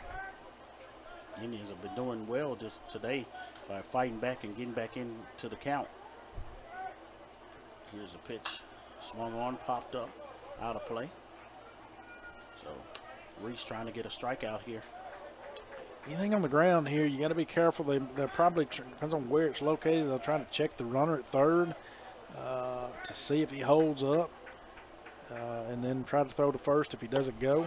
And that's ball 4. So that's going to put your runners at first and third now. You're going to have a first and third situation with no outs again. Indians kind of running into a little trouble here in the top of the 6th inning. Kind of getting themselves in a jam here with, again, no outs yet. John Paul Yates bunts it. And Verdon wasn't able to come up with the. That was a squeeze play right there. That's your old-fashioned squeeze. And Yates did a fantastic job. Was that Yates? Yep. Yes, did a fantastic job of getting the bunt down. The runner was moving. As soon as he squared, the runner was moving. And so that gets now no outs because we weren't able to get the runner out at first either. You got Verdun in at third. You got Bo Rock in at first. No outs, runners at first and second, 6-5 now.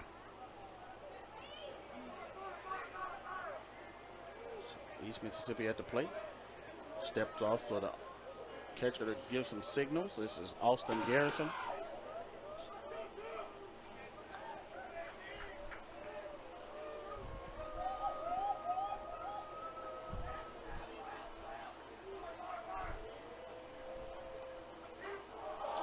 Taking their time out there. Here's the pitch. Fully expecting a bunt. Yeah, trying to run our bunt play, and shortstop slipped down a little bit. Yeah, Martin Aldrich slipped out there. Of course, the ICC's fully expecting another sac bunt here. Not another one, excuse me. We had to squeeze earlier, so it fully expecting a sacrifice here to get down with no outs to try to advance the runners to second and third.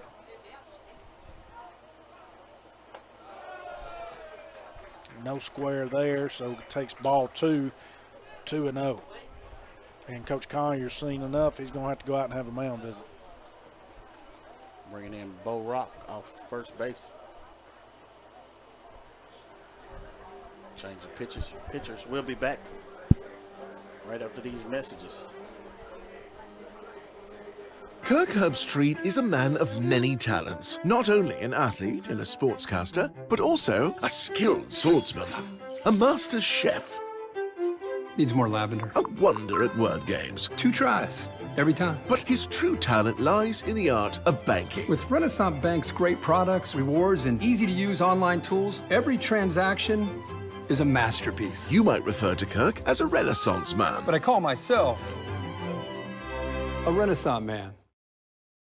When I think of ICC, I think about home. The moment I stepped on campus, I knew it was a perfect fit. It helped me find my true self. It has opened doors for me that I didn't even know existed. Everyone here wants you to succeed. I was able to get involved here and make a real difference. I've met my closest friends here. There's something for everyone to be involved with. I've gained skills to succeed in the workforce. It's been the best experience.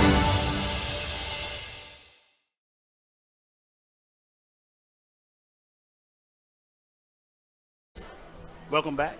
Indians make a change, bringing in the first baseman, Bo Rock, to try to stop the bleeding here in the bottom of the 6th inning. Yeah, it looks like Hayden Roberts is going to come in at first, if I got my numbers right.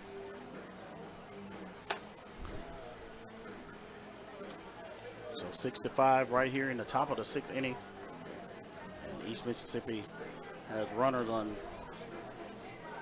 I think it's first and third, or Don't really know that it was a call from the bullpen, but it was a Tommy Morgan, Ricky Murphy call to the bullpen there for Bo Rock to come in. Bo is a freshman out of Amory, played ball at Amory High School. Like I say, our everyday starter at first. And Bo has had on the mound, he's had 6 appearances on the year.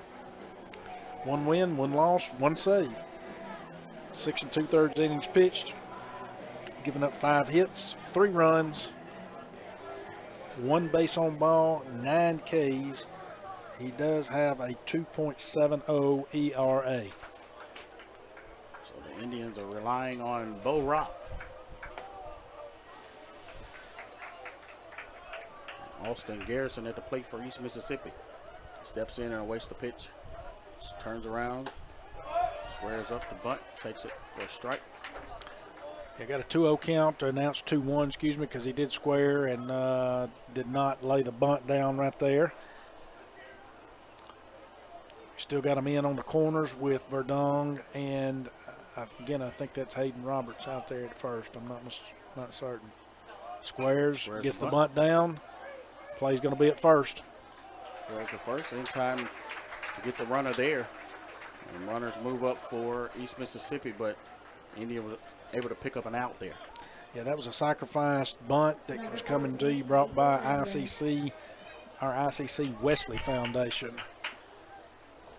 And so that sack bunt did move over the runners. It does get us a second and third situation here. Now they're going to award Medlin go ahead and put him on to load the bases, and now you got to out at any base and can turn the double play potentially to get out of the inning.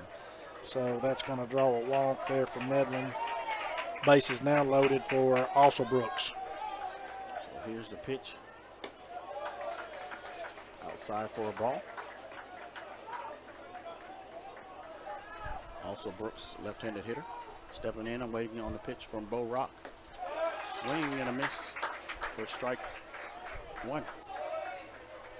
Yeah, you need a K or you need that double play ball right here to keep the Lions from tying this thing up. Got a 6-5 lead here. ICC does on that breaking pitch just outside 2-1. But here in the top of the 6th, the Lions have come back a little bit here and gotten 2 runs thus far as he takes strike 2 right there. Got a 2-2 count.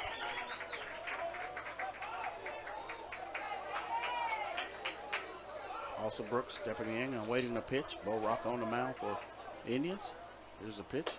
High for a ball. Count goes to full. You don't have a place to put him.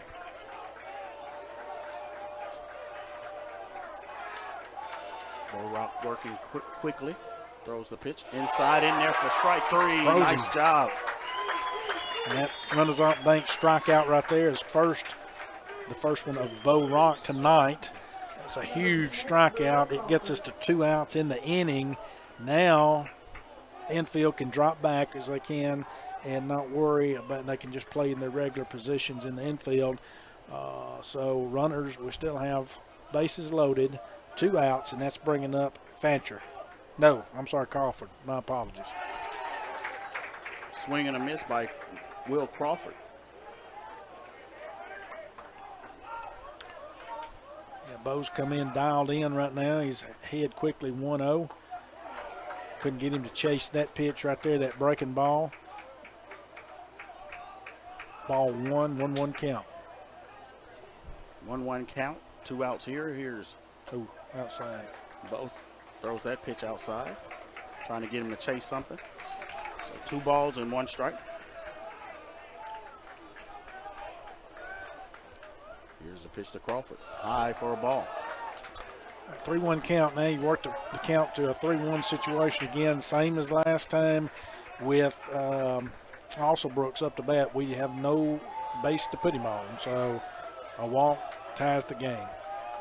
Here's a pitch. Oh. High for a ball. And that did it right there. So base on balls, ties the game, brings in the 1 run there. That is an RBI for Will Crawford. Number 22, 8 Fancher. 2 outs. That's going to bring up Fancher, DH. DH. The bases loaded. Score tied 6-6. Fancher waiting a pitch here. Pitch in there for strike one. Yeah, good breaking pitch there. Broke in kind of a backdoor breaking pitch there on the outside part of the plate there. So good job there to get strike one quickly ahead 0-1. There's a pitch high for a ball. 1-1 count on Fancher.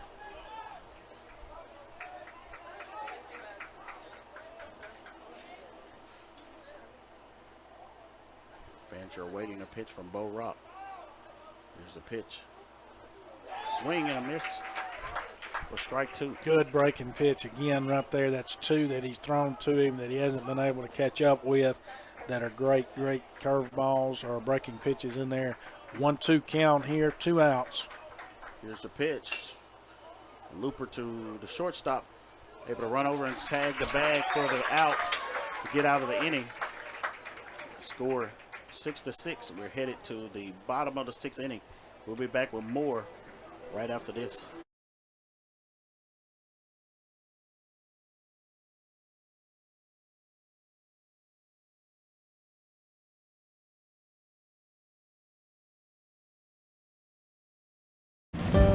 Here, you can be your best. The best train here. Learn here. Succeed here. Perform here. Win here. Thrive here.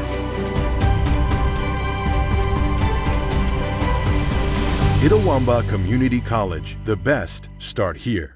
Age-related macular degeneration is the leading cause of severe vision loss in adults over the age of 50. Symptoms are gradual loss to see objects clearly. Objects appear distorted in shape. Darker empty areas appear in the center of your vision. In a comprehensive eye exam, your optometrist will perform a variety of tests to determine if you have macular degeneration. For questions or concerns, call Cagle Eye Center in Fulton at 862-EYES, providing professional comprehensive eye care to the people of Itawamba County and the surrounding areas. Cagle Eye Center.com.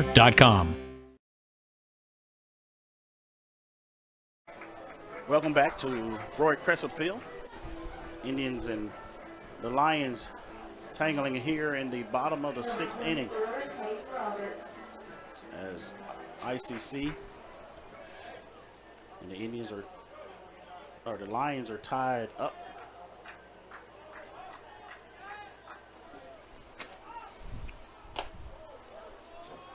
That's going to bring up Hayden Roberts to bat. He came in when Bo Rock went to pitch, which that took the place, that took our DH out of McCray. And so Hayden Roberts is batting in that slot right now, and he's in at first. So we've got a 2-0 count right now. Here's a pitch in there for a strike. Yeah, Scarborough's still pumping 90 in there on that fastball right there. Got a 2-1 count. Pitch, swing and a miss for strike two. Yeah, big long swing. I was just about to ask, was he still hanging around the 90s? Big old long swing right there. Can't have that. Swing and a miss for strike three.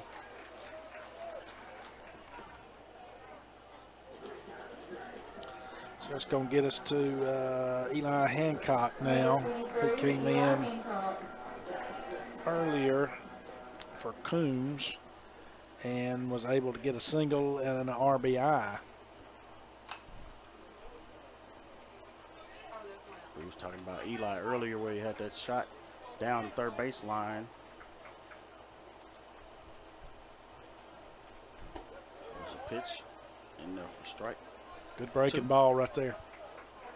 0-2 count on Eli Hancock.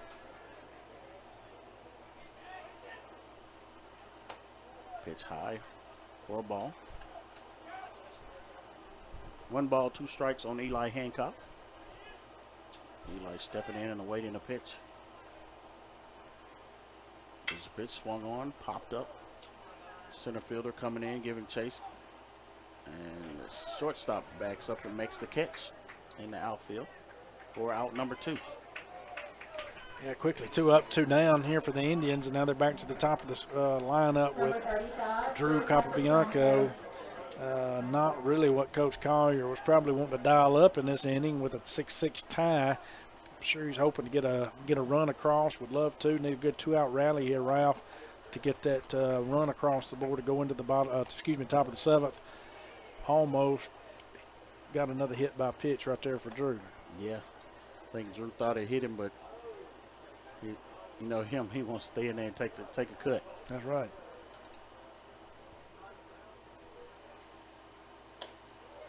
Pitch high for a ball, 2 balls. Yeah, got to be patient. Need base runners right here. If we're going to start a 2-out rally, need base runners.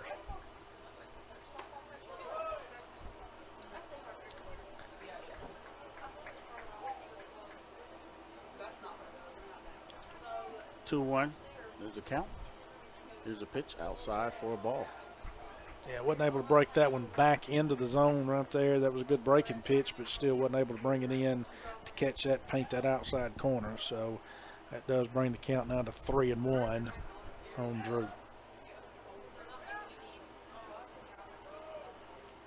There's a pitch to Drew inside for strike 2. Got to run the count to full now.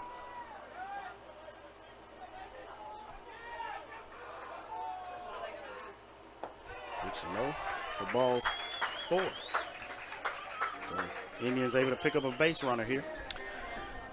Well, that's what you wanted. Now you got the 2 guys coming up that can drive in this run. If you want to do it here in the bottom of the 6th and go into the 7th with a lead, you got Matthew Martinellich and then of course Will Verdung. If Martinellich reaches, then you got Verdung to be coming up next. Here's a pitch to Matthew. And he knocks it foul, but strike. Got a little piece of it. Working on that timing, I think, Brad. Just kind of trying to catch up with that 90-mile-per-hour fastball. Yeah, I mean, it's a difference, you know, and you do. You have to work on your timing. You have to ensure, especially as you got a little quick throw over there to first and not in time, especially when you're looking at the timing of his fastball versus his breaking pitch, you know, and then, you know, you got to make sure you're not out on that front foot too much and swinging. So quick throw over to first again, checking Capobianco, no go. Martinelli steps back in and awaits the pitch, the 0-1 pitch.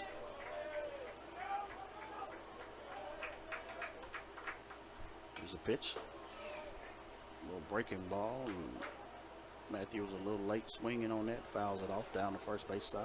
Yeah, kind of a little breaking pitch, kind of a slider type scenario coming in there. Matthew was able to get a hold of it as far as just a piece of it, but unable to put the ball in play. So quickly down 0-2, 2 outs here.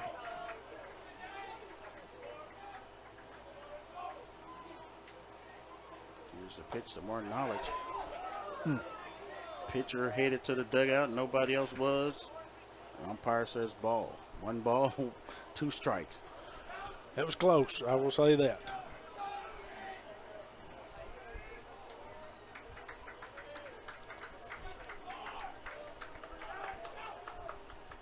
Martinelli steps in and awaits the pitch. There's a pitch. Couldn't get him to chase that one, Raphael. Yep, trying to get him to chase something out low and out of the zone. The ball gets away from Galt there too, and that advances Drew to second. So with Drew's speed, Raphael, if anything gets down in the outfield, I'm thinking they're sending him. Oh yeah. So Martinelli steps back in and awaits the pitch here. Here's the pitch. High. Catcher gets his glove in front of the batter and keeps the ball from hitting him. Second time he's done that today. Yeah. So 3-2 count, full count here.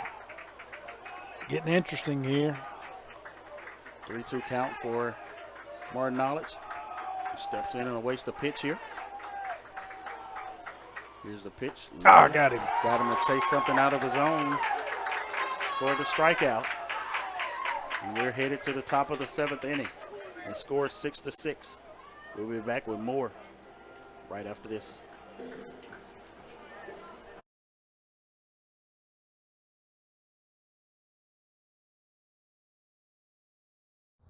Hey Indian fans, I'm Ricky Murphy, real estate agent, Tommy Morgan Realtors, and I'm also a proud alumni of the All-American Marching Band.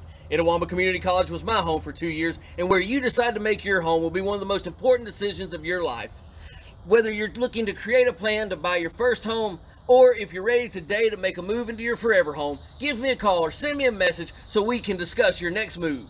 And for my family, Roll Tribe!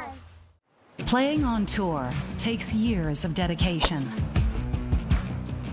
hours of practice, focused precision, and nerves of steel. That's how you become great at the game, but not how you should bank. That's why Allie Ewing chose Renaissance Bank. Their easy-to-use app makes banking a breeze, no matter where she is. Renaissance Bank, understanding you.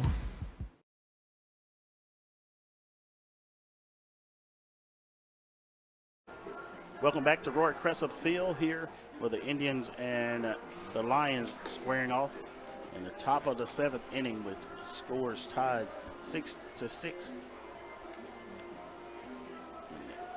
Lions coming up with only 3 outs here, trying to see if they can score some runs. And Indians trying to see if they can hold them off and get back up to the plate and have a walk-off scenario here in the bottom of the 7th inning. So Carson Galt for East Mississippi is coming up to the plate first.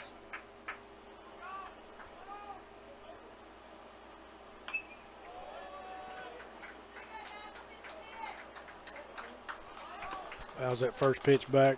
0-1. Bo comes out and quickly gets ahead. 1 ball, 1 strike there for Bo Rock. There's a pitch outside for a ball.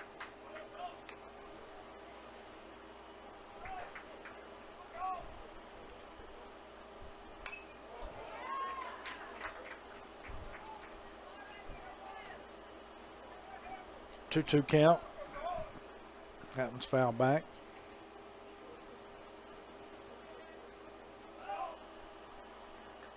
Pitch swing and a miss for Bo Rock. Bo Rock gets another Renaissance Bank strikeout.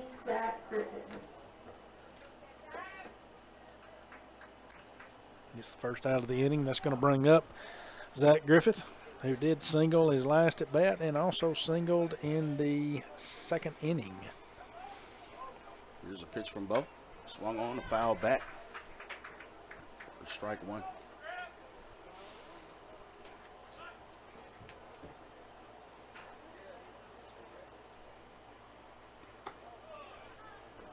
A pitch outside for a ball. So 1 ball, 1 strike. And as quick as I can say that, Bo Rock is pitching and fouling it off for strike 2. Yeah, 1-2 count, 1 out. Again, we're here in the top of the 7th. Good breaking pitch there, just couldn't get the call on it. 2-2 count.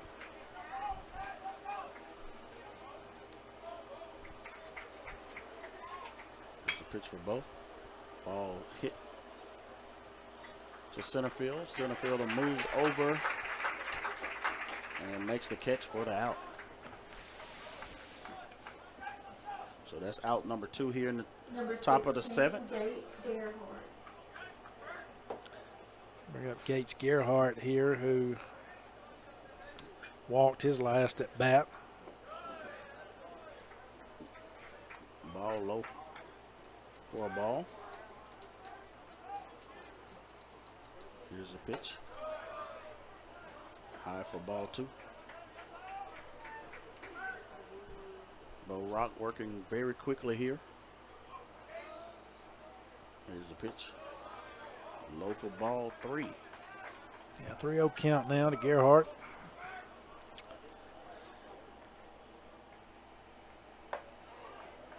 Walked him. 4 straight. 4 straight balls.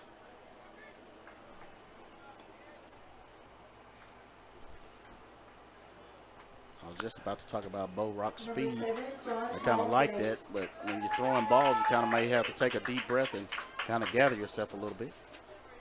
Yeah, and you got Verdung in at third now, and you got John Paul Yates up, who did lay that nice squeeze bunt down earlier in the game, which scored a run. John Paul takes that first pitch for a strike.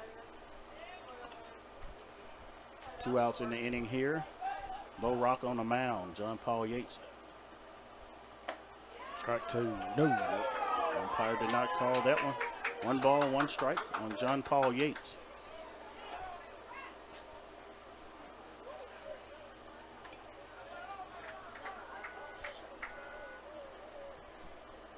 Bo Rock steps up, toes the rubber, throws the pitch. Inside for a ball. 2 balls, 1 strike on John Paul Yates. For East Mississippi. Here's the pitch. Inside, foul back for strike 2. Yeah, 2's across the board, 2 balls, 2 strikes, 2 outs here. Runner at first for East Mississippi. Top of the 7th, 6-6 game here. Here's the pitch. Runner goes. Runner goes and throws it away from the bag and pulls the shortstop off a little bit. The runner slides in safely.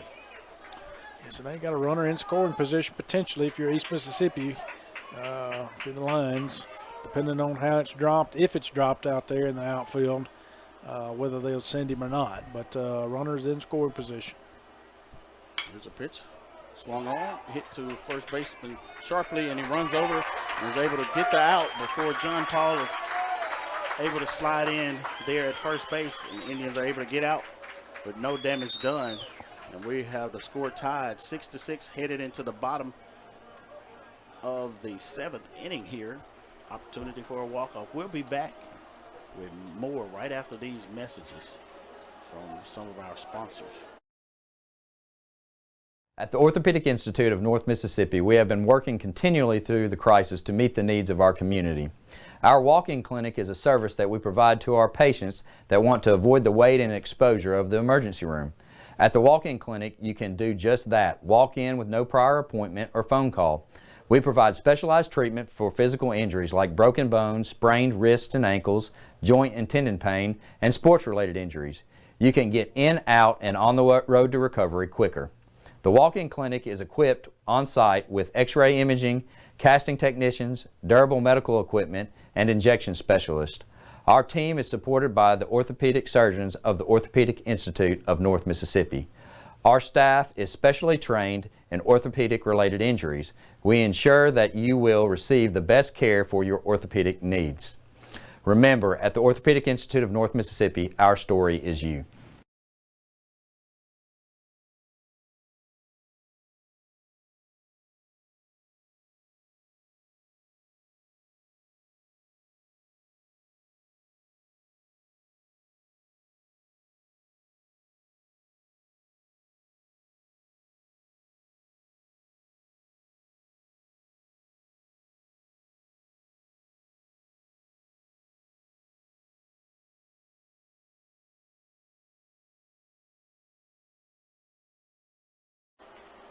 Will Verdong with a foul ball down the third base line.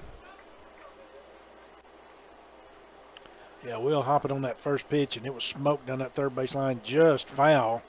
Had that one been fair, you're definitely looking at 2 easy right there, stand up. That would have made it to the corner. So,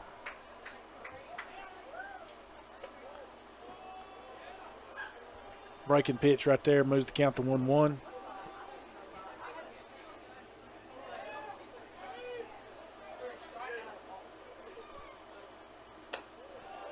2-1 count now. That ball's on the outside part of the outside. Here's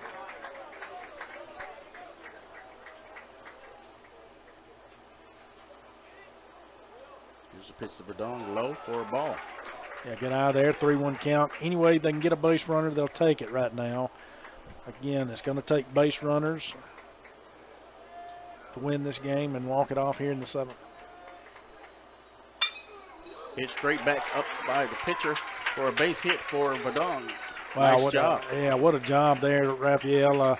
That's about the, third or fourth one we've seen today on both sides of ground balls hit sharply back up the middle toward the pitcher. And we've seen the pitcher on both sides get hit today in the leg. And Scarborough out there was just lucky. He was able to get away from that one. But it was a clean single out there. Now you're no outs, and you're bringing Jackson Lee up to the plate. So here's Lee, a right-handed hitter. Squares around the bunt. Can't get the ball down. Fouls it off. Nothing is more frustrating. I'm not going to say nothing, but a lot of things aren't more frustrating than when you're asking a player to bunt and they can't get the bunt down. So got to get the bunt down right here. That's what, that's what they're going to want here, is they're trying to move that runner up to second. Turns around, squares around, takes it for a strike. So 0-2 now, and I doubt he's bunting at this point. Here's the pitch to Jackson Lee. Throws over to first. Runner back.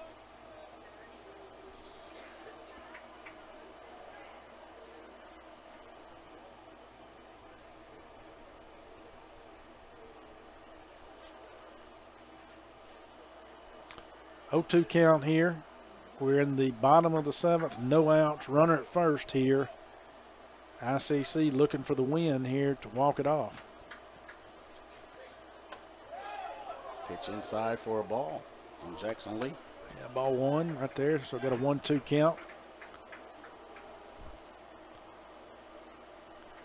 Everybody looking at Coach Collier for the signs and signals, see what he's dialing up, if anything, on this next pitch. Jackson Lee awaiting the pitch here. Here's the pitch. Swung on and fouled back. A good battle up there at the plate right now. 1-2 count still. Fouled that one back.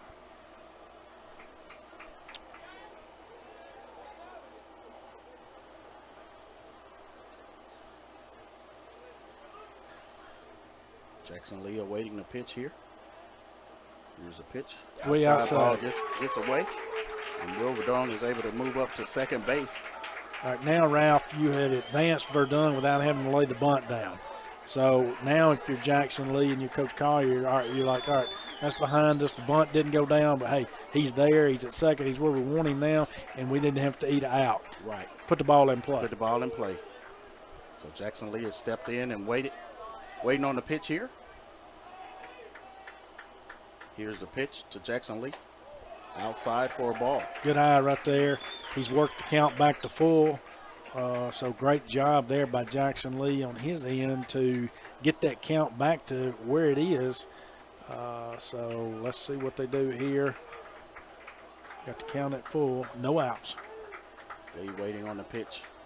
Here's a pitch. Swung on and fouled the back. So at least he's picking up the timing, so he's just waiting on a pitch that he can drive somewhere. Yeah, he's, fouling those back. He's still up there battling and getting a piece of it. And, if he can just hang in there till he gets that one pitch that he can drive, maybe put that ball in play and get it out to the outfield out there, you may have a walk-off right there.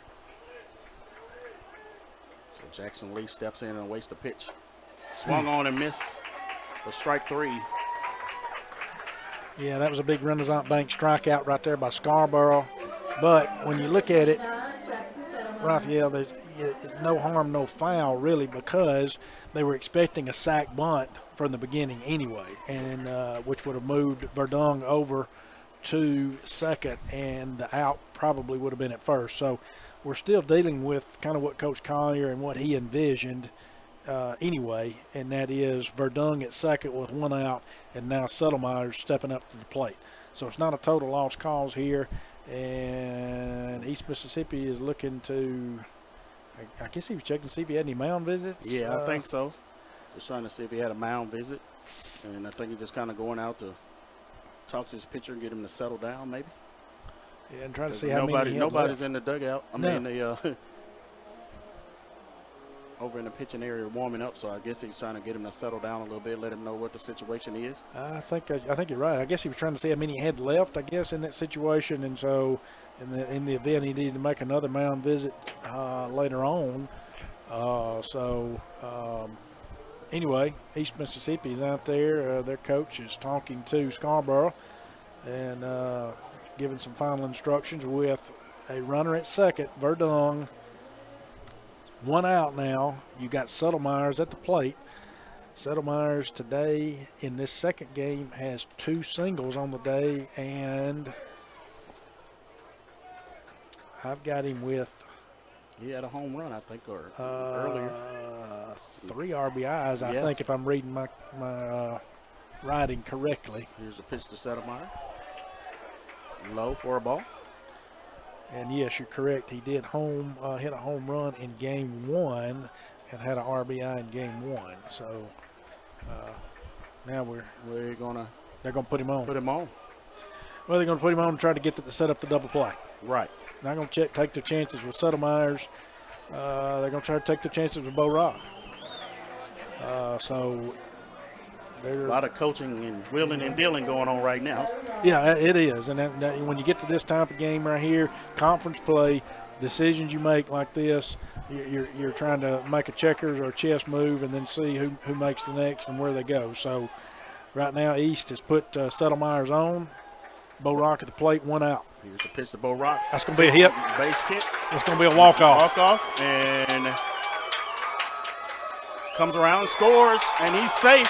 Nice job by Will Verdong and great job by Bo Rock. Yes, Bo Rock putting the ball in play to get the walk-off single. So what a hit right there. Came up first pitch swinging Ralph, and that ball went between third and short. Clean single right there, and they sent Verdung around easily, and again they get the run in, and we win 7-6 now. And then ICC baseball now takes the sweep and in conference play here at home. So fortunately, ICC has drawn the sweep in ladies women's softball today earlier, as we've mentioned, down in Scuba.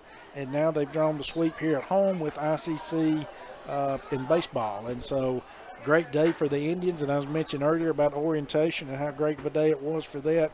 And just finishing up the day with conference sweeps like we did here. And so that is perfect. And, if I'm looking back, if we're going to talk about the Samstown Market Star of the game, I mean, I'm not even going to look. Bo Rock. Bo Rock, most definitely. I mean, he comes in and closes the game out and then picks up the walk-off single. That's exactly right. Bo Rock held him where he held him and then came in and, like you said, got that game-winning walk-off single right there to score the winning run. And so what a fantastic day. Great pitching, on my end, and as far as what I'm thinking in both games. And great hitting, Indians leaving game 2 with 7 hits. East Mississippi was 6. So, Raphael, in my opinion, great day to be an Indian today. And, most definitely. Heck, what a day. So, I think we're both in agreement on the Samstown Market Star of the game and going with Bo Rock. Most definitely. And also just looking at the standings, I think Meridian lost today, so the Indians may have moved up into the 4th place in the standings right now for on the baseball side. Well, I knew you indicated that they were playing Meridian, and that was going to be a big battle right there because Meridian was playing who were they playing? Also, I'm thinking of another game. Jones and East Central. Yeah, Jones and East Central were going head-to-head. Mm-hmm. So I don't know. That's our next from opponent. That's right. And they were going head-to-head today, too, so that will be interesting to see how those 2 games turned out as well. And you're right, the Meridian loss there, that does help, and that will boost ICC up. And, of course, let's not forget, everyone, that weather permitting, and again, I know they're giving a little shot of rain here and there. Saturday, we've got action. ICC, the baseball team, will be on the road in Decatur. playing East Central, a big matchup there. Big matchup, yes. And our ladies will be at home facing East Central in another crucial conference matchup here at home. So getting down to crunch time, and you got all the games are big right now. It is. It's an exciting time of year when you get to this point. You're right. Every win is huge, and anytime you can get those wins, these conference wins like that, is extremely huge, and it helps push you forward as well as going into the postseason. Most definitely. Well, the Indians, like you said, will be traveling to East Central for a doubleheader that will start at 2 p.m. down in at Decatur, and then also East Mississippi will be hosting Southwest for a conference doubleheader Saturday at 2 p.m. as well. For Brad Boggs and for Lee Adams and for Adam Gore and all of the Community Relations Department and all the people that were hanging out up at the orientation and all the folks and all the good fans that came out tonight, we'd like to thank you for coming out. And we're just, as everybody would say, roll Tribe, and thank you for watching us. Hopefully we did well enough to keep you listening as we sign off now. Thank you.